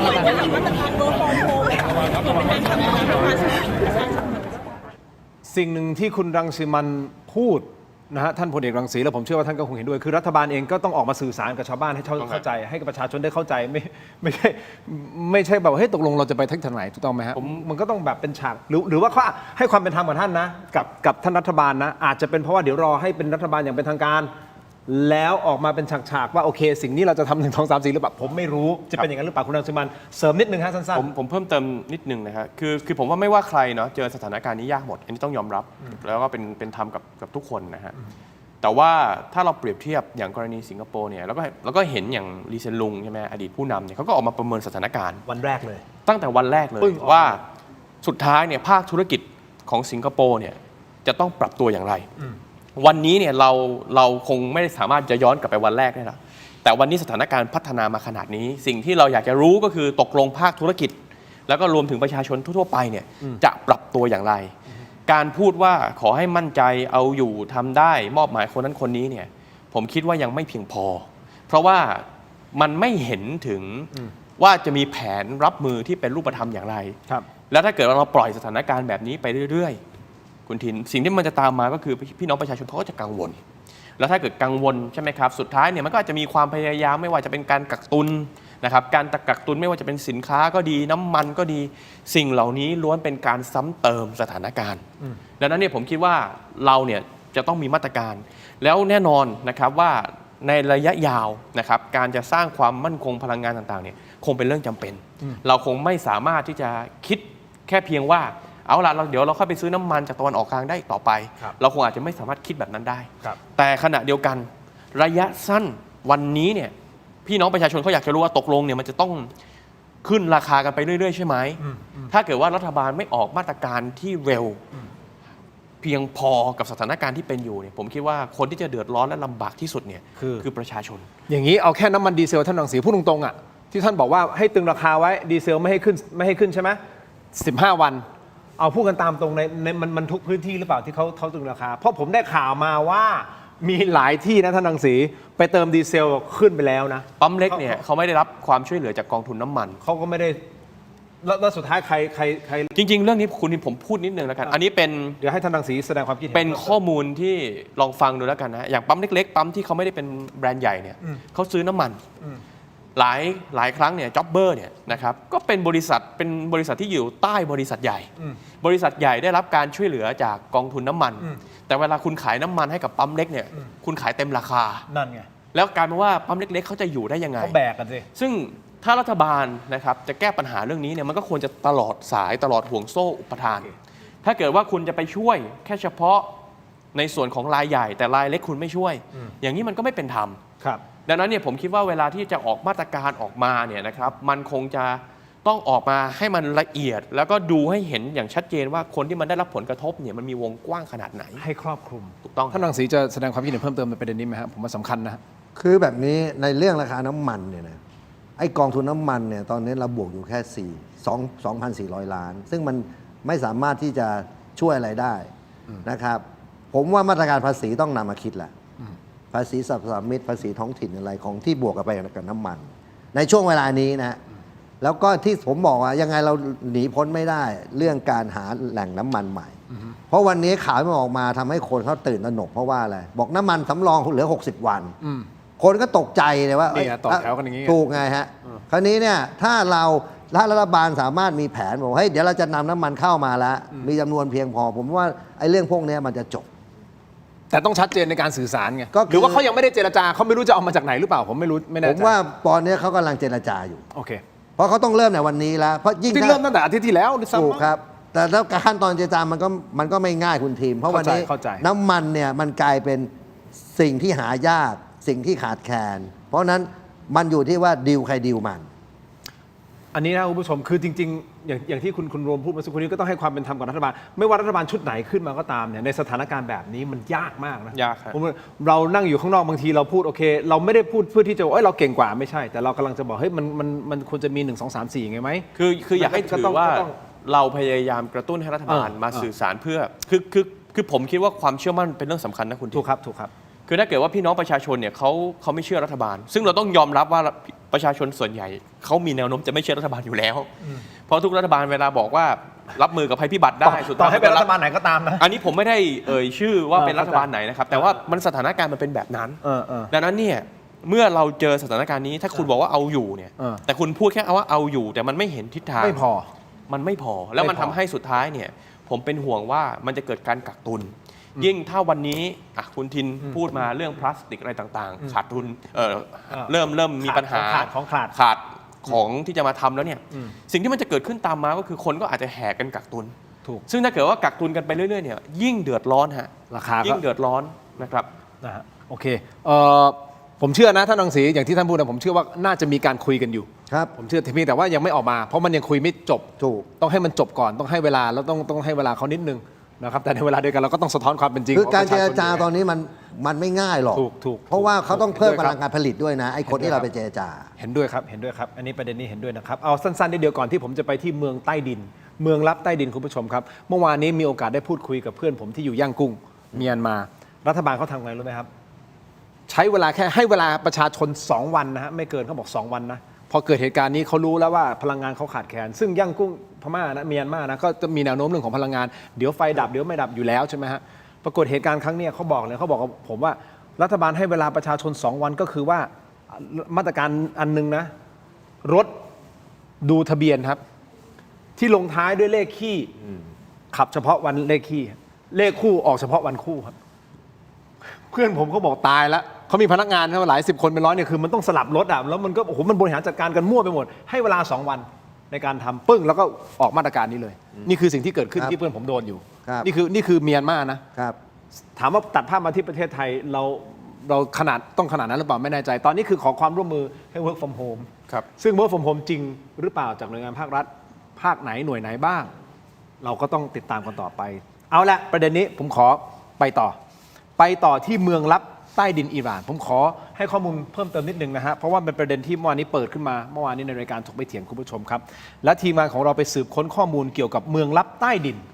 เรื่องนี้น่าสนใจมากครับคุณผู้ชมครับเดี๋ยวเล่าให้เห็นภาพแบบนี้ภายใต้เทือกเขาหินแกรนิตอันแข็งแกร่งตามแนวชายฝั่งอ่าวเปอร์เซียที่ดูเงียบสงบนะครับคุณผู้ชมใครจะเชื่อครับว่าลึกลงไปนับ100 เมตรคือที่ตั้งของเครือข่ายเมืองลับใต้ดินครับอิหร่านไม่เคยอนุญาตให้ใครได้เข้าไปได้มองเห็นนะครับอิหร่านเรียกมันว่า underground missile cities หรือเมืองขีปนาวุธใต้ดินครับมันไม่ใช่แค่บังเกอร์หลบภัยนะครับแต่มันคือฐานทัพเต็มรูปแบบที่ขุดเจาะทะลุภูเขาเป็นระยะทางหลายกิโลเมตรภายในนั้นก็คือคลังแสงขนาดมหึมาที่เก็บเขี้ยวกรงเล็บชั้นยอดทั้งขีปนาวุธนำวิถีพิสัยไกลและยังมีฝูงโดรนพลีชีพนับหมื่นลำนะครับคุณผู้ชมอันนี้เขารอคอยสัญญาณคำสั่งอย่างเดียวเท่านั้นก็พร้อมปฏิบัติการได้เลยและที่น่าสะพรึงกลัวยิ่งกว่าก็คือจุดยุทธศาสตร์ที่เชื่อมต่อกับผืนน้ำในช่องแคบฮอร์มุสนี่แหละครับที่นั่นเองนะครับมีอุโมงค์ลับที่ซ่อนอยู่กองเรือยุงครับอยู่ในนั้นหรือว่าเรือเร็วโจมตีขนาดเล็กจำนวนมหาศาลซ่อนไว้ใต้ภูเขาเรือพวกนี้นะครับถูกออกแบบมาเพื่อการรบแบบกองโจรทางทะเลครับพวกมันสามารถพุ่งออกจากถ้ำใต้ดินเข้าไปประชิดกองเรือยักษ์ใหญ่ของสหรัฐหรือว่ากองเรือยักษ์ใหญ่ของชาติไหนก็แล้วแต่สามารถที่จะไปประชิดใกล้ได้ในพริบตาเลยนะครับนี่คือเหตุผลครับว่าทำไมมหาอำนาจอย่างสหรัฐถึงต้องส่งระเบิดยักษ์ GBU 57เป็นระเบิดเจาะทำลายบังเกอร์ขนาดใหญ่พิเศษของสหรัฐที่ทรงพลังที่สุดมาปฏิบัติการภารกิจในครั้งนี้เพราะสงครามครั้งนี้ไม่ใช่การรบกันบนฟ้านะครับหรือบนดินที่เรามองเห็นด้วยตาเปล่าแต่มันคือการห้ำหั่นกันระหว่างหมัดเหล็กที่พยายามจะเจาะทะลุชั้นดินกับเขี้ยวกรงเล็บที่ซ่อนอยู่ในเงามืดของขุนเขาครับนี่ฮะคือสิ่งที่มันน่ากลัวเมืองลับใต้ดินท่านพลเอกรังสีตรงนี้จะเป็นจุดยากของสหรัฐอย่างยิ่งเลยใช่ไหมครับวิเคราะห์หน่อยครับคือแบบนี้อิหร่านเขารู้อยู่แล้วว่าเขาเป็นคู่ขัดแย้งกับสหรัฐมาตั้งแต่พระเจ้าซาร์ถูกล้มไปและปกครองโดยอายาตอลลาห์โคไมนีเพราะนั้นอิหร่านเองถูกบอยคอตถูกอะไรเขาก็รู้อยู่แล้วว่าวันหนึ่งเขาต้องเจอเพราะนั้นไอการที่เขาสะสมอาวุธเนี่ยไม่ใช่เรื่องแปลกเพราะอิหร่านก็เป็นประเทศที่ขายน้ำมันแล้วคนที่ซื้อน้ำมันจากอิหร่านก็คือจีนนะแล้วซื้อจำนวนมากเพราะนั้นทำให้เขาอยู่ได้ทำให้เขาสามารถบริหารคนประมาณ90 ล้านคนได้เพราะนั้นผมไม่แปลกหรอกว่าทำไมเขาถึงมีคลังอาวุธใต้ดินอยู่ใต้นี่เพราะหนึ่งเนี่ยคุณอย่าลืมว่าพื้นที่ของอิหร่านส่วนใหญ่เป็นทะเลทรายถ้าคุณไปสร้างไอ้โกดังบนพื้นเนี่ยคุณเสร็จอยู่แล้วเพราะเขาก็รู้ว่าขีดความสามารถของสหรัฐในการทำลายเนี่ยมันคือเหนือเขาเยอะ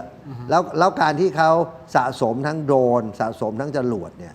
เพราะว่าเป็นอาวุธทางยุทธศาสตร์แล้ววันนี้12 วันที่ผ่านมาเราเห็นอยู่แล้วเขาใช้ว่าเขาใช้แล้วใช้ได้ผลแล้วลบได้แบบว่าก็คือเอาง่ายๆวันนี้เราประเมินยากว่าใครเสียเปรียบหรือใครได้เปรียบเพราะว่ามันเจ๊งกันทั้งคู่ตอนนี้มันพังกันทั้งคู่แล้วไม่สามารถควบคุมยุทธบริเวณได้ทั้งคู่แล้วผมเชื่อว่าอิหร่านเนี่ยเขาเล่นลูกนี้คือทั้งโดรนทั้งจรวดเนี่ยเขาไม่ต้องการยึดพื้นที่แต่เขาต้องการทำลายอีกฝ่ายหนึ่ง เพราะนั้นไอ้ที่ว่าเรือเล็กที่จะออกมาจากการไอ้กองเรือของคู่ขัดแย้ง หรือแม้กระทั่งไอ้โดรนที่เขากล้าโชว์แบบนี้เนี่ยแล้วเขายิงออกมาจากพื้นทะเลทรายเนี่ยอันนี้คืออาวุธยุทโธศาสตร์ที่ผมเชื่อว่าถ้าเขาใช้จริงนะเพราะเขาประกาศแล้วว่าไม่เกิน3 วันเขาพูดแต่เมื่อวานนี้ว่าไม่เกิน3 วันเขาจะเอาออกมาใช้อันนี้จะเป็นอาวุธที่ตัดสินการแพ้ชนะรอบนี้ตัดสินแพ้ชนะเลยเหรอเอาแน่นอนถ้าคุณเจอไฮเปอร์โซนิกคุณเจอโดรนแบบนี้เนี่ยคุณอย่าลืมนะว่าสหรัฐทุกวันนี้เนี่ยแสนยานุภาพทางเรือเนี่ยไม่เคยถูกท้าทายมาตั้งแต่สงครามโลกครั้งที่2เอาถ้าเกิดเรือสหรัฐจมในทะเลในตะวันออกกลางเนี่ยคุณว่าอะไรเกิดขึ้นแสนยานุภาพสหรัฐจมไปที่ใต้น้ำด้วยก็อันนี้ก็ต้องเป็นการประเมินของทั้งสองฝ่ายว่าเอาอย่างไงผมเชื่อว่าตอนนี้ก็ต้องเช็คว่าไอ้เมืองใต้ดินมันมีจริงหรือเปล่ามันมีเพราะโดนัลด์ทรัมป์ก็เป็นคนพูดเองว่าเขาจะใช้ไอ้ระเบิดไอ้ขีปนาวุธที่ผมบอกเมื่อสักครู่นี้ระเบิดเจาะทำลายบังเกอร์ขนาดร้ายแรงที่สุดที่เขามีก็เอาง่ายๆก็วัดกันแล้ววันนี้ไม่มีใครกลัวใครเพราะอิหร่าน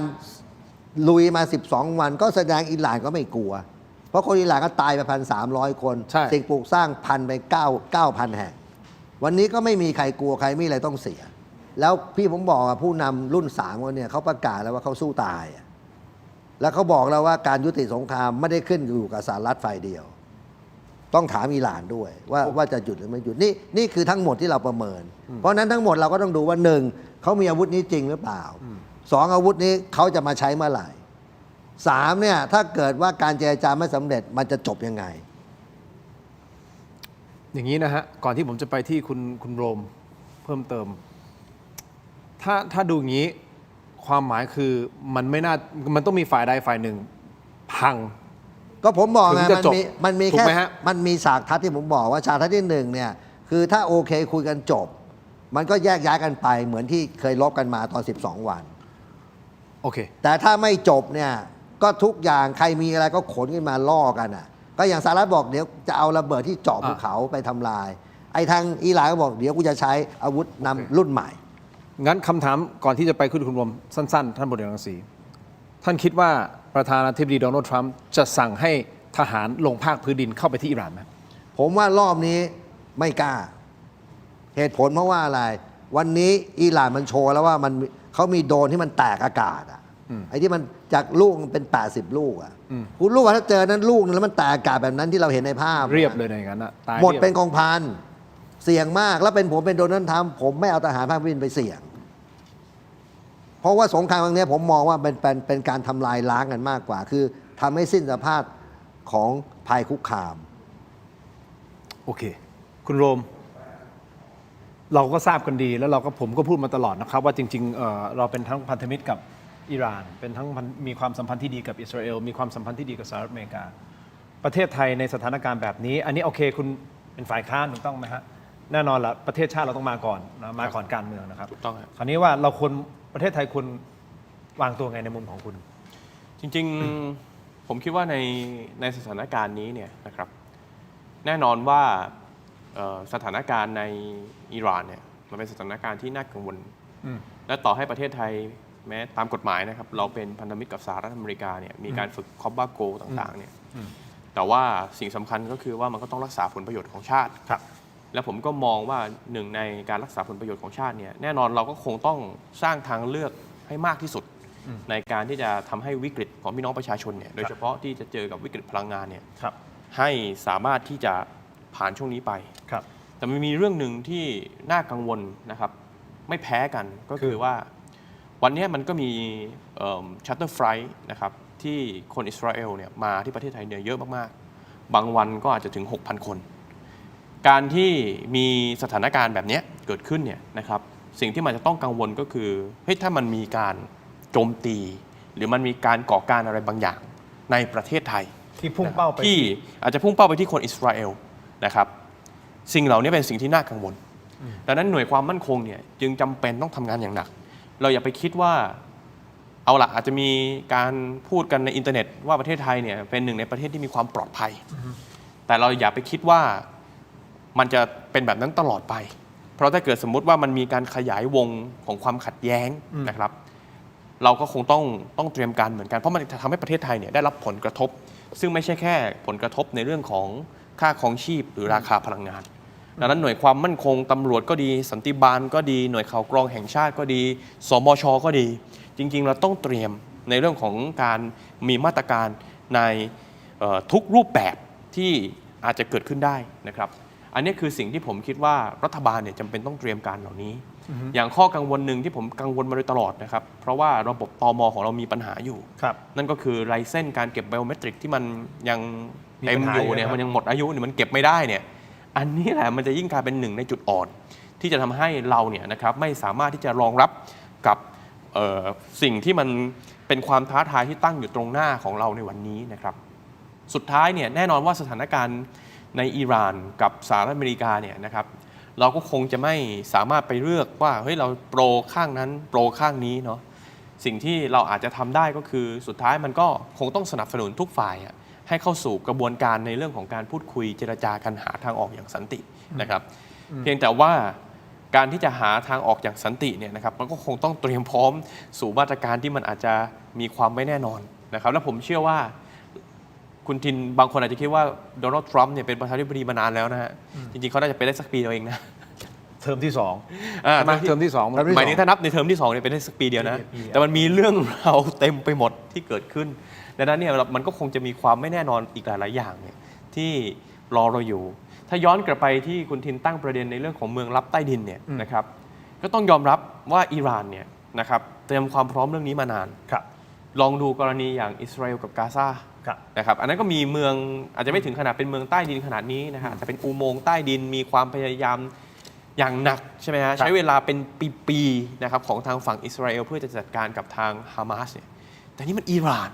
นี่มันคือรัฐทั้งรัฐมีทรัพยากรที่มากกว่านะครับมีความสามารถที่มากกว่าเขาเตรียมความพร้อมแบบนี้มาเป็น30 ปี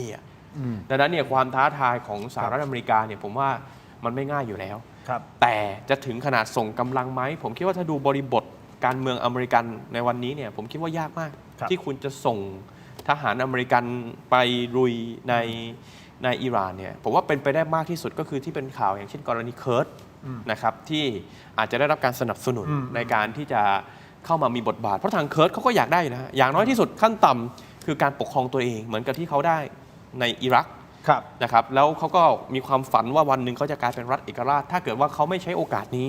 มันก็ไม่มีโอกาสอื่นอีกแล้วดังนั้นผมคิดว่าเคิร์ดก็อาจจะเป็นตัวแปรหนึ่งนะครับที่จะทำให้ความขัดแย้งเนี่ยมันอาจจะเข้มข้นมากขึ้นนะครับคุณผู้ชมครับเพิ่มเติมนิดนึงฮะทางด้านของท่านทูตเอกอัครราชทูตอิสราเอลประจำประเทศไทยนะครับท่านอโนลาฟิชเชอร์คัมนะฮะท่านก็ได้ให้สัมภาษณ์ถึงกรณีสถานการณ์ระหว่างอิสราเอลสหรัฐอเมริกากับอิหร่านนะครับคุณผู้ชมครับโดยท่านให้ข้อมูลนะหลายจุดนะฮะแต่มี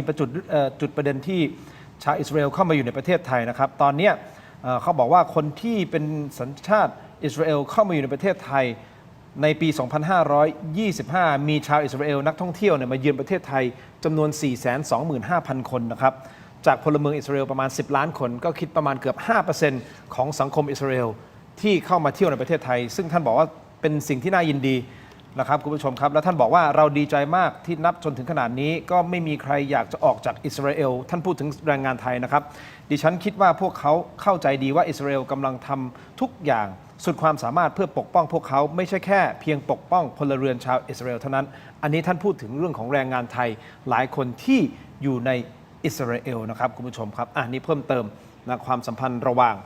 อิสราเอลกับประเทศไทยนะครับคุณผู้ชมคราวนี้ท่านพลเอกรังสีผมมาที่ประเด็นอีกประเด็นหนึ่งครับเป็นประเด็นที่เราก็ต้องติดตามเหมือนกันเนื่องจากว่าเกาหลีเหนือออกมาพูดเลยนะครับประณามสหรัฐกับอิสราเอลนะครับว่าโจมตีอิหร่านแบบผิดกฎหมายและย้ำด้วยนะครับทางเกาหลีเหนือบอกว่าสิทธิในการเลือกผู้นำสูงสุดเป็นของชาวอิหร่านครับกระทรวงการต่างประเทศเกาหลีเหนือนะครับได้ออกแถลงการวิพากษ์วิจารณ์การโจมตีของสหรัฐอเมริกา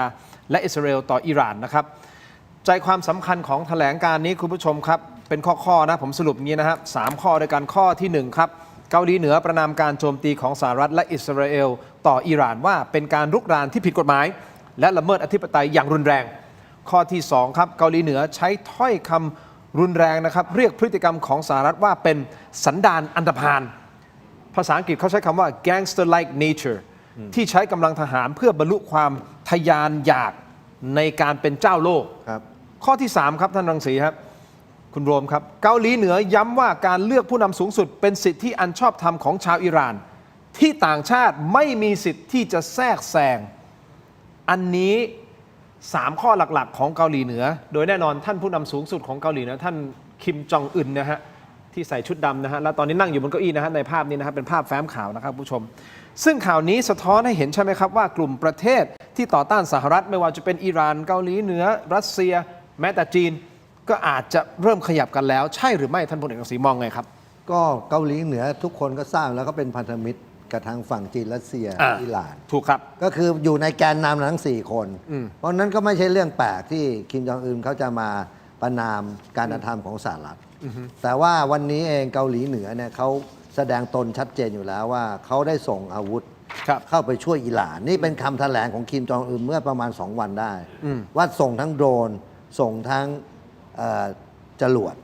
แล้วมีนำซ้ำในสงครามรัสเซียยูเครนเกาหลีเหนือส่งกำลังเข้าไปด้วยถูกไหมครับซึ่งผมเชื่อว่าถ้าสงครามยืดเยื้อสุดท้ายเกาหลีเหนือจะส่งทหารของเกาหลีเหนือเข้าไปช่วยแบบที่ตอนนี้ที่จีนกับรัสเซียส่งเข้าไปแล้วแต่ส่งเข้าไปในระดับเจ้าที่ปฏิบัติการกับฝ่ายเสนาธิการแต่เกาหลีเหนืออาจจะส่งกำลังเข้าไปสนับสนุนพวกกองกำลัง IRGC เป็นไปได้ในไม่ช้านี้ยืดเยื้อสิอย่างเงี้ยก็บานปลายสิตอนนี้มันอยู่ที่แบบนี้ฮะตอนนี้มันอยู่ที่แบบนี้ไงว่าถ้าเกิดว่าที่โดนัลด์ทรัมป์โทรหารัสเซียปูตินท่านวลาดิเมียร์ปูตินแล้วก็สิ้นเดือนนี้โดนัลด์ทรัมป์มีกำหนดการที่จะบินไปเยือนจีนไปพบสีจิ้นผิงถ้าเกิดเขาคุยกันรู้เรื่องจีนกับรัสเซียเป็นคนช่วยเจรจากับอิหร่านภายใต้วินวินทั้งคู่เนี่ยผมก็เชื่อว่าโอกาสที่มันจะยุติมันมีแน่นอนเราทวินหาสันติภาพบนโลกใบนี้เราก็อยากจะให้เรื่องมันจบนะครับแต่ผมขอมองอีกด้านหนึ่งได้ไหมครับคุณผู้ชมเพื่อให้มันเกิดการถกกันแบบแฟร์แบบด้วยข้อมูลนะครับผิดถูกไม่แน่ใจแต่ลองวิเคราะห์กันนิดนึงท่านรังสีบอกว่าถ้าสมมติเกิดปูตินสีจิ้นผิงประธานาธิบดีโดนัลด์ทรัมป์คุยกันและหาทางลงไปคุยกับอิหร่านหาทางลงได้แต่อย่าลืมนะครับว่าสหรัฐโทษนะครับไปสังหารผู้นำสูงสุดนะฮะซึ่งเป็นผู้นำทั้งจิตวิญญาณผู้นำสูงสุดทางศาสนาของเขาเนี่ยแบบเด็ดขาดแล้วก็อีก40 คนไปพร้อมกันนี่โอ้โหโทษนะฮะด้วยความเคารพมันเหมือนไปโทษนะฮะไปสังหารผู้นำทางศาสนาที่เคารพรักอ่ะ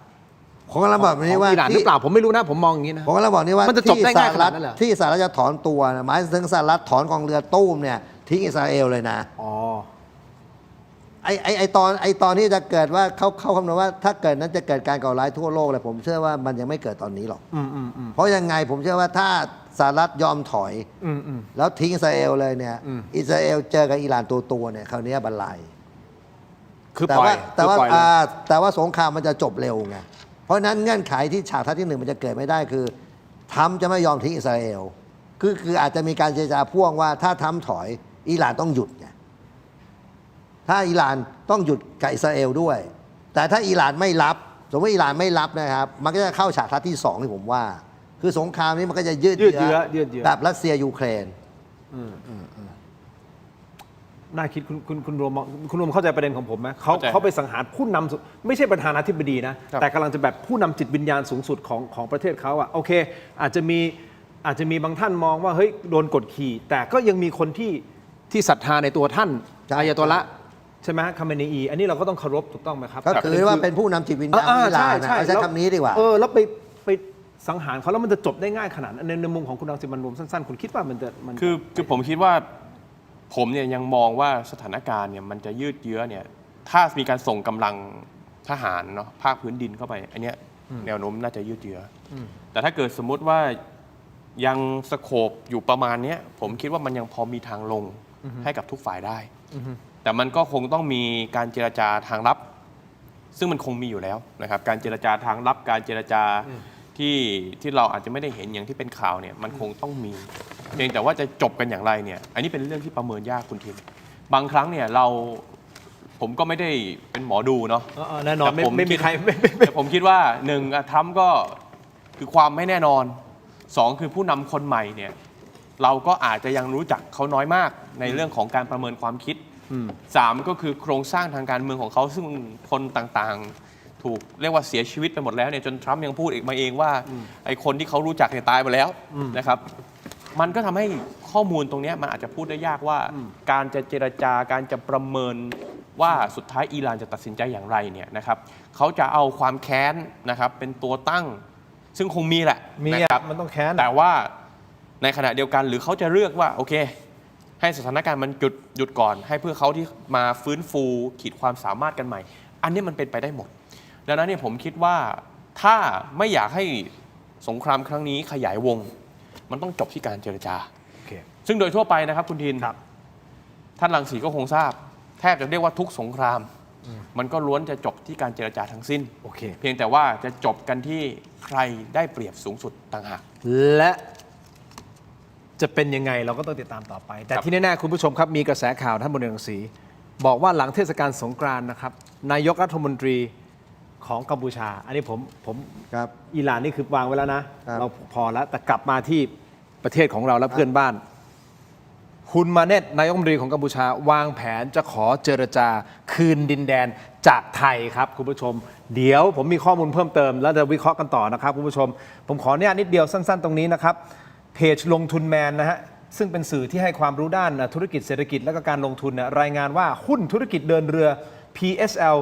ดิ่งลดไป 8% ฮะหลังเรือมยุรีนารีถูกโจมตีที่ช่องแคบฮอร์มุสนะครับคุณผู้ชมซึ่งภาพที่มันออกมานะเดี๋ยวมันมีนี่คือภาพดิ่งเลยนะครับคุณผู้ชมครับเรือไทยที่ถูกโจมตีในพื้นที่ดังกล่าวนอกจากจะสร้างความเสียหายให้แก่เรือแล้วนะครับยังสร้างความกังวลในเรื่องของค่าประกันภัยเรือที่อาจจะพุ่งสูงขึ้นสำหรับกองเรือที่เหลือของ PSL และยิ่งตอกย้ำถึงความตึงเครียดที่ยังคงสูงขึ้นอย่างต่อเนื่องในภูมิภาคตะวันออกกลางนะครับคุณผู้ชมข่าวนี้ส่งผลให้ราคาหุ้น PSL เนี่ยร่วงลงกว่า 8% เลยนะฮะหรือคิดเป็นมูลค่าของบริษัทเนี่ยหายไปนะครับประมาณ936 ล้านบาทเลยนะครับโดยในตอนนี้ตลาดหุ้นและนักลงทุนกำลังรอความชัดเจนว่าความเสียหายของตัวเรือหนักระดับไหนซึ่งถ้าเรือเสียหายถึงขั้นต้องจมหรือว่าซ่อมไม่ได้เลยเนี่ยก็จะต้องมีเรื่องของเงินชดเชยจากประกันภัยเข้ามาเกี่ยวข้องและแน่นอนว่าจะทำให้ PSL เสียโอกาสในการหารายได้ทันทีเลยนะครับโดยสื่อลงทุนแมนยังวิเคราะห์ไว้อย่างน่าสนใจนะครับก็คือที่ตลาด React ข่าวนี้จนมูลค่าบริษัทหายไป900กว่าล้านบาทเนี่ยจากการที่เรือเพียงลำเดียวถูกโจมตีนั้นเป็นมูลค่าที่สมเหตุสมผลต่อความเสียหายที่กำลังเกิดขึ้นนะความเสียหายที่กำลังเกิดขึ้นจริงกับกิจการของ PSL หรือไม่นี่คือการตั้งข้อสงสัยนะครับคุณผู้ชมครับขออนุญาตมีข้อมูลเพิ่มเติมด้วยใช่ไหมฮะอะไรเนี่ยข้อมูลเพิ่มเติมกรณีเรือนี้ใช่ไหมกรณีเรือนี้จากท่านรองนายกพิพัฒน์ราชกิจประการใช่ไหมโอเคเดี๋ยวมาพูดเพิ่มเติมคุณผู้ชมรอนิดนึงนะฮะและเรื่องของฮุนมาเนตด้วยเจรจาไทยจริงหรือไม่อย่างไรท่านรังสีมีข้อมูลหรือเปล่าผมไม่แน่ใจนะครับแต่ขออนุญาตท่านรังสีครับขออนุญาตมอบนี่นะครับคุณผู้ชมครับขอบคุณครับนี่นะครับขอบคุณเม็ดอมซิงค์พลัสผลิตภัณฑ์ไมบาซินจากเกรเตอร์ฟาร์มามี3สูตรที่มีคุณประโยชน์จากวิตามินหลากหลายชนิดครับเม็ดอมซิงค์พลัสวิตามินซีและโคคิวเทนกลิ่นองุ่นมะนาวเม็ดอมซิงค์พลัสลูทีนและบิวเบอรี่กลิ่นแบล็คเคอร์เรนต์เม็ดอมซิงค์พลัสเบต้ากลูแคนกลิ่นสตรอเบอรี่นะครับซิงค์มีส่วนช่วยในการทำหน้าที่ของระบบภูมิคุ้มกันและกระบวนการต่อต้านอนุมูลอิสระนะครับถ้าคุณเจ็บคอไอหรืออยากเสริมภูมิคุ้มกันเลือกไมบาซินจากเกรเตอร์ฟาร์มาหาซื้อได้ที่ร้านสะดวกซื้อซุปเปอร์มาร์เก็ตและร้านขายยาทั่วประเทศไมบาซินจากเกรเตอร์ฟาร์มาก้าวสู่60 ปีอย่างมั่นคงและยั่งยืนขอบคุณไมบาซินนะครับที่อยู่เคียงข้างถูกไม่เถียงครับ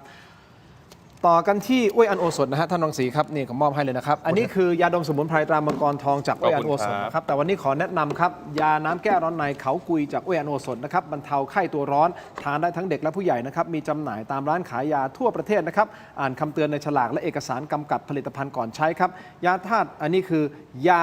แก้ร้อนในเป็นยาน้ำแก้ร้อนในเขากุยจากอ้วยอันโอสถนะครับขอบคุณมากๆครับอ้วยอันโอสถที่อยู่เคียงข้างถกไม่เถียงนะครับอ้วยอันโอสถของดีนะฮะนอกเหนือจากยาดมตรามังกรทองก็มีนี่แหละครับยาแก้ร้อนใน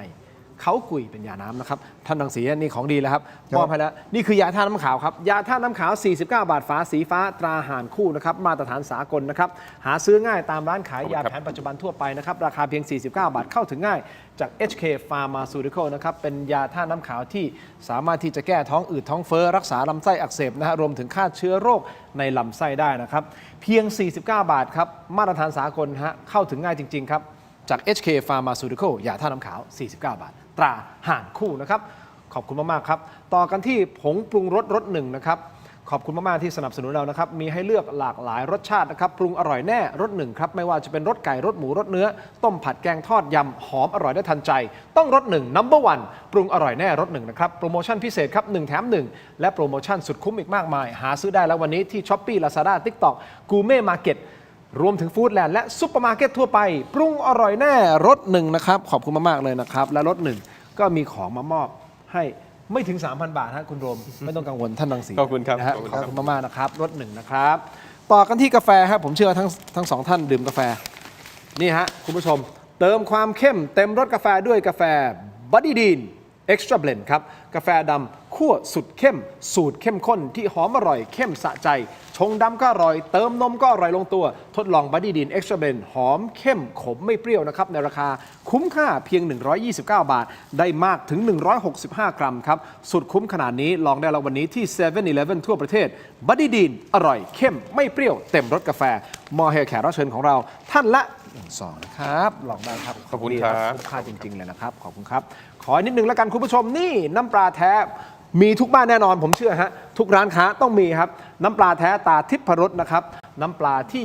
ทุกบ้านทุกร้านต้องมีกลิ่นหอมและรสชาติกลมกล่อมนะครับจะเหยาะจิ้มหรือปรุงรสแกงผัดทอดนะครับได้หลากหลายเมนูเข้าถึงรสชาติอาหารไทยที่คุ้นเคยด้วยกระบวนการผลิตที่มีคุณภาพได้มาตรฐานส่งออกไปจำหน่ายทั่วโลกเลยนะครับน้ำปลาแท้ตาทิพรสนะครับหาซื้อง่ายตามห้างสรรพสินค้าชั้นนำนะครับร้านสะดวกซื้อและร้านค้าทั่วไปนอกจากนี้ยังสามารถสั่งซื้อได้นะครับทางช่องทางออนไลน์ได้ที่ Shopee Lazada Tops Online และ Macro Pro นะครับมีจำหน่ายทั้งแบบขวดเดียวมีเป็นแพ็คยกลังก็มีนะครับแค่มีทิพรสก็อร่อยครบรถนะครับขอบคุณมากๆเลยนะครับต่อกันครับ BrainTech Tri Screen ครับอันนี้คือจอเสริมสุดล้ำที่สามารถทำงานพร้อมกันได้ถึง4หน้าจอในเวลาเดียวกันนะครับนี่คือ BrainTech Tri Screen ด้วยความคมชัดระดับ Full HD และการเชื่อมต่อที่ง่ายสุดๆครับเพียงเสียบสาย USB Type C ก็พร้อมใช้งานได้ทันทีน้ำหนักเบาด้วยครับพกพาสะดวกด้วยกดเข้าไปที่หน้า Facebook Tero Digital นะครับอย่าพลาดตอนสั่งซื้อใส่โค้ด Let's Play AI รับส่วนลดทันที 2,000 บาทเลยนะครับขอบคุณมากๆครับ BrainTech Tri Screen นะครับขอสั้นๆนิดเดียวฮะพิมพ์คำว่า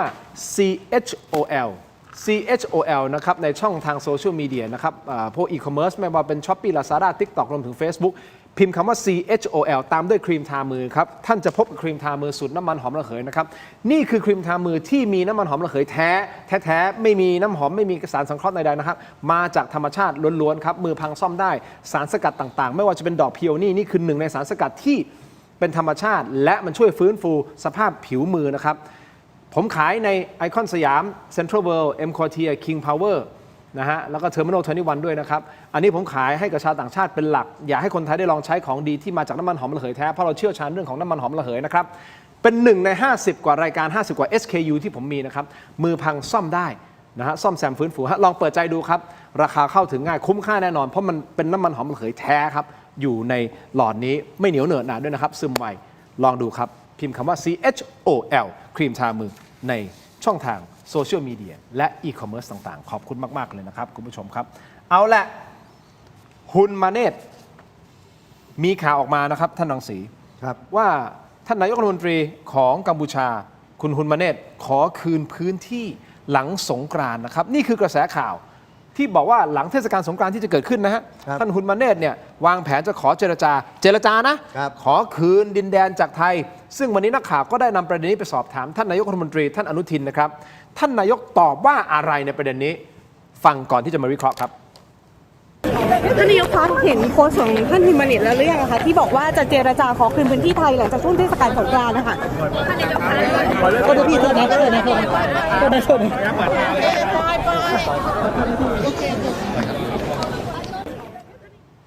ท่านไม่ตอบท่านรังสีมองในประเด็นนี้ไงก่อนเอาท่าทีของท่านนายกก่อนแล้วมันจะเป็นภาษากายที่บ่งบอกอะไรหลายอย่างหรือเปล่าหรือว่าท่านมีข้อมูลหรือเปล่าไม่ผมมองภาษากายนายกอนุทินก็คือท่านคงคิดว่าไอ้ฮุนมาเนตมันไร้สาระใช้คำนี้เลยก็เรายึดพื้นที่มันเนี่ยเราไม่ได้เอาไปปล้นพื้นที่มันเราเอาอธิปไตยเราคืนตามแผนที่1 ต่อ 50,000ครับทุกอย่างถูกต้องหมดครับเพราะนั้นมันไม่มีอะไรที่มันต้องมาเจรจากับเราเพราะเราไม่เคยที่จะไปลุกล้ำอธิปไตยมัน แล้วแผนที่1 ต่อ 50,000 มันเป็นแผนที่มาตรฐานของโลกในการผลักดันเขตแดนเราถึงบอกอยู่ตลอดว่าเรายึดแผนที่1 ต่อ 50,000นะครับมันก็จบแล้วผมว่ามันไม่มีสิทธิ์ที่จะมาทวงเทิงอะไรมันไร้สาระ ขอเจรจาก็ไม่ต้องมาเจรจาเพราะ ไม่ จำ ต้อ เป็ ง น เจรจารออย่างเดียวเลย ถ้ามันยังใช้นิสัยเดิมของมันก็คือยิงจรวดเข้ามาแล้วก็มารอบเนี้ยต้องเอาให้ตาย อืม คือต้องไล่กระทืบมันไอ้2 พ่อลูกเนี่ยเพราะมันใช้ไม่ได้ มันถึงจะหยุดได้ ใช่คือเราถ้าเราไปอ่อนกับมันเนี่ยมันก็จะเป็นแบบเนี้ยจะเจรจาพอมันไม่ได้มันไม่ได้เงื่อนไขมันต้องการก็คือมันละเมิดเราก็ประท้วงแล้วก็ประทะมันต้องจบแล้วไอ้ลูกเนี้ย ครับคุณผู้ชมครับทีมงานของเราไปตรวจสอบข้อเท็จจริงเรื่องนี้นะครับพบว่าทางรัฐบาลกัมพูชาได้ปฏิเสธอย่างหนักแน่นต่อข่าวของไทยที่อ้างว่านายกรัฐมนตรีฮุนมาเนตของเขาประกาศว่าการเจรจาเกี่ยวกับข้อเรียกร้องดินแดนของไทยจะเกิดขึ้นหลังเทศกาลปีเขมรฮะปีใหม่เขมรฮะปีใหม่เขมรไม่ใช่ปีใหม่ไทยแสดงว่าเขาก็มีแนวโน้มที่จะขอเจรจาใช่ไหมคุณรังสิมันต์โรมมีข้อมูลตรงนี้ไหมทางด้านของความมั่นคงก็คงมีตามข่าวแหละฮะส่วนว่าสถานการณ์มันจะพัฒนาไปยังไงเนี่ยผมว่าเดี๋ยวคงต้องรอดูท่าทีนะครับของทางคือการเจรจามันก็มาทั้งสองฝ่ายเนาะมันคงต้องรอดูท่าทีของรัฐบาลด้วยนะครับว่าเป็นยังไงซึ่งท่านนายกเขาก็ไม่ได้ตอบว่าจะมีท่าทียังไงแต่ว่าผมเชื่อว่าเรื่องนี้นะครับมันก็คงจะเป็นหนึ่งในสถานการณ์ที่อาจจะเรียกว่าละเอียดอ่อนของกัมพูชาเหมือนกันคือเขาเนี่ยโดนหนักเนาะแล้วก็เราปฏิเสธไม่ได้ว่ามันก็มีเรื่องสแกมเมอร์ด้วยนะครับดังนั้นเนี่ยการที่เขาจะสามารถรักษาระบอบการปกครองเนี่ยนะครับของเขาได้เนี่ยถ้าเกิดว่าเขารู้สึกว่าคนกัมพูชารู้สึกว่าเขาแพ้ไทยแล้วเจอปัญหาเรื่องสแกมเมอร์หนักๆอีกเนี่ยผมว่ามันก็ท้าทายนะครับทางฮุนมาเน็ตแล้วก็ฮุนเซนมากๆนะครับว่าเขาจะมีความมั่นคงในการเมืองการปกครองของเขาอย่างไรนะฮะก็ต้องรอดูต่อไปเพราะเขาบอกว่าประกาศว่าการเจรจาเกี่ยวกับข้อเรียกร้องดินแดนของไทยจะเกิดขึ้นหลังเทศกาลปีใหม่เขมรนั่นหมายความว่าเขาก็คิดว่าเขาจะขอเจรจาขอคืนพื้นที่ไงท่านรังสีถ้าให้ข่าวแบบนี้นะไงผมเชื่อนายกทินก็ไม่เจรจาหรอกแล้วไม่ควรด้วยไม่มีประโยชน์โอเคชัดเจนท่านรังสีชัดเจนโอเคครับคุณผู้ชมครับอย่างนี้ผมขอเพิ่มเติมนิดนึงนะฮะเมื่อเวลาประมาณ 16:26 นาทีประมาณชั่วโมงที่แล้วนะครับที่ทำเนียบรัฐบาลนะฮะคุณพิพัฒน์รัชกิจประการนะฮะท่านรองนายกรัฐมนตรีและรัฐมนตรีว่าการกระทรวงคมนาคมให้สัมภาษณ์ก่อนการประชุมศูนย์บริหารและติดตามสถานการณ์สู้รบในภูมิภาคตะวันออกกลางนะครับถึงกรณีเรือสินค้าสัญชาติไทยที่ถูกโจมตีนะครับว่าคุณอนุทินชาญวีรกูลนายกรัฐมนตรีและรัฐมนตรีว่าการกระทรวงมหาดไทยได้รับรายงานแล้วสำหรับการช่วยเหลือลูกเรือทุกคนปลอดภัยซึ่งจากการรายงานก็ระบุว่าเรือสินค้าได้เทียบท่าที่ประเทศสหรัฐอาหรับเอมิเรตส์นะฮะหรือ UAE แล้วนะครับและได้รับแจ้งจากเจ้าของท่าเรือให้ถอนสมอและเดินทางออกมาจากท่าเรือประมาณ20กิโลเมตรจนเกิดการระเบิดขึ้นบริเวณท้องเครื่องขออภัยฮะอันนี้คือเขารายงานว่ามันเกิดเหตุการณ์อะไรที่ผมเล่าไปให้คุณผู้ชมได้ฟังก่อนหน้านี้นะครับคุณผู้ชมครับตอนนี้ยังไม่ได้รับรายงานเพิ่มเติมว่าเป็นการโดนยิงหรือเป็นการโดนทุ่นระเบิด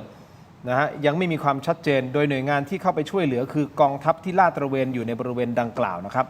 เมื่อถามว่าเป็นไปได้หรือไม่ที่จะหลีกเลี่ยงเส้นทางฮอร์มุซชั่วคราวคุณพิพัฒน์ก็บอกว่าตอนนี้เข้าไปไม่ได้อยู่แล้วแต่เรือที่เข้าไปอยู่ในส่วนนั้นคือเรือที่ไปเทียบท่าอยู่ที่ UAE อยู่แล้วไม่ควรจะไปเกี่ยวข้องกับปัญหาช่องแคบฮอร์มุซแล้วโดยเท่าที่ดูคิดว่าน่าจะยังขนถ่ายสินค้าไม่เสร็จแต่เรือขึ้นมาสูงจากผิวน้ำแล้วซึ่งตอนนี้ไม่มั่นใจนะครับว่าเป็นเรือที่ยังไม่ได้บรรทุกสินค้าหรือว่าขนถ่ายเสร็จแล้วหรือไม่นะครับคุณผู้ชมแน่นอนแหละพอเรือมันมีน้ำหนักของมันก็จะต่ำลงมันก็จมลงตรงนี้นะครับแต่นี่เขาบอกสูงขึ้นแล้วนะครับอีกนิดเดียวสั้นๆสภาผู้ส่งสินค้าทางเรือเผยความคืบหน้าลูกเรือ3คนที่ยังอยู่บนเรือนะครับล่าสุดนะฮะคุณธนากรนะเกษตรสุวรรณเป็นประธานสภาผู้ส่งออกสินค้าทางเรือแห่งประเทศไทยแจ้งว่าได้รับรายงานว่าเมื่อเวลาตี 3ของวันที่11มีนาคมนี่แหละครับเรือมยุรีนารีก็คือโดนระเบิดถูกต้องไหมครับคุณผู้ชมมีลูกเรือ23คนคนไทย20คนที่ออกมาแล้วแต่อีก3คนไม่ทราบสัญชาติ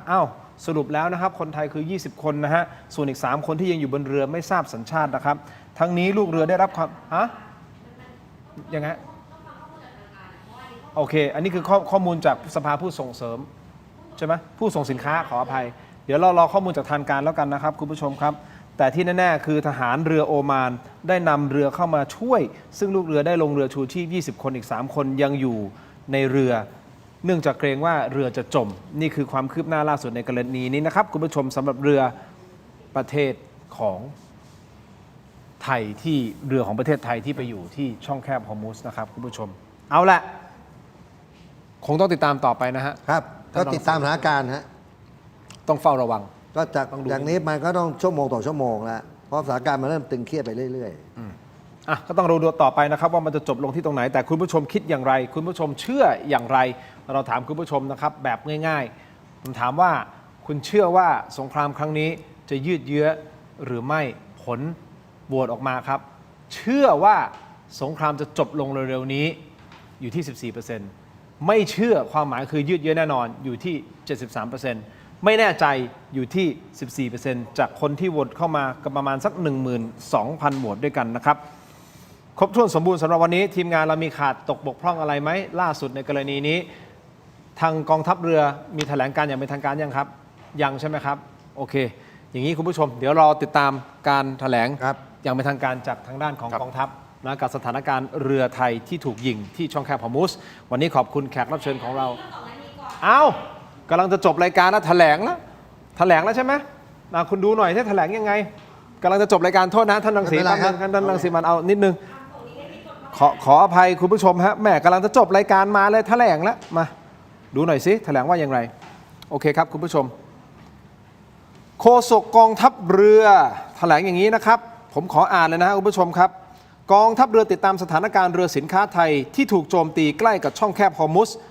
เร่งประสานช่วยเหลือลูกเรือไทย23 คนพลเรือตรีปรารัตน์รัตนชัยพันธ์โฆษกกองทัพเรือก็ให้ข้อมูลวันนี้นะครับบอกว่าศูนย์ควบคุมการจราจรทางทะเลและศูนย์ปฏิบัติการกองทัพเรือได้รับรายงานเบื้องต้นว่าประมาณ 11 นาฬิกาเรือบรรทุกสินค้าประเภทเทกองสัญชาติไทยชื่อมะยุรีนารีขนาดระวางขับน้ำประมาณ 30,000 ตันที่มีบริษัทPrecious Shipping จำกัดมหาชนเป็นเจ้าของถูกโจมตีขณะเดินเรือในทะเลบริเวณช่องแคบฮอร์มุสภายหลังได้ออกเดินทางจากท่าเรือในเมืองคาลิฟาประเทศสหรัฐอาหรับเอมิเรตส์เมื่อเวลาตี 3 ของวันนี้ภายหลังได้รับรายงานเหตุการณ์ศูนย์ปฏิบัติการกองทัพเรือได้เร่งประสานขอความช่วยเหลือผ่านกรอบความร่วมมือด้านความมั่นคงทางทะเลระหว่างประเทศโดยให้นายทหารประสานงานกับกองทัพเรือที่ประจำอยู่ที่กองกำลังทะเลร่วมนะครับก็คือ Combined Maritime Forces ติดต่อกับสถานเอกอัครราชทูตไทยประจำกรุงมัสกัตประเทศโอมานเพื่อขอความช่วยเหลือโดยทันทีโดยปัจจุบันกองทัพเรือโอมานได้เข้าให้ความช่วยเหลือลูกเรือจำนวน20 คนกำลังดำเนินการช่วยเหลือลูกเรืออีก3 คนสำหรับลูกเรือชาวไทย20 คนที่ได้รับการช่วยเหลือแล้วได้ถูกนำขึ้นฝั่งที่เมืองคาซับประเทศโอมานแล้วนะครับเพื่อดูแลความปลอดภัยเป็นที่เรียบร้อยแล้วส่วนสาเหตุการถูกโจมตียังอยู่ระหว่างการตรวจสอบข้อเท็จจริงเพิ่มเติมกองทัพเรือโดยศูนย์ปฏิบัติการกองทัพเรือจะติดตามสถานการณ์อย่างใกล้ชิดอย่างต่อเนื่องและเร่งรัดการประสานงานกับหน่วยงานที่เกี่ยวข้องทั้งในประเทศและต่างประเทศเพื่อให้การช่วยเหลือลูกเรือชาวไทยทั้ง23 คนเป็นไปอย่างรวดเร็วและปลอดภัยที่สุดพร้อมจะแจ้งความคืบหน้าให้ทราบต่อไปสำนักงานโฆษกกองทัพเรือ11 มีนาคม 2569 ขอบคุณมากๆครับท่านรังสีครับขอบคุณมากครับ สวัสดีครับ ขอบคุณครับ ขอบคุณคุณผู้ชมที่ติดตามทั้งหมดนี้คือถกไม่เถียงครับลาไปก่อนครับสวัสดีครับ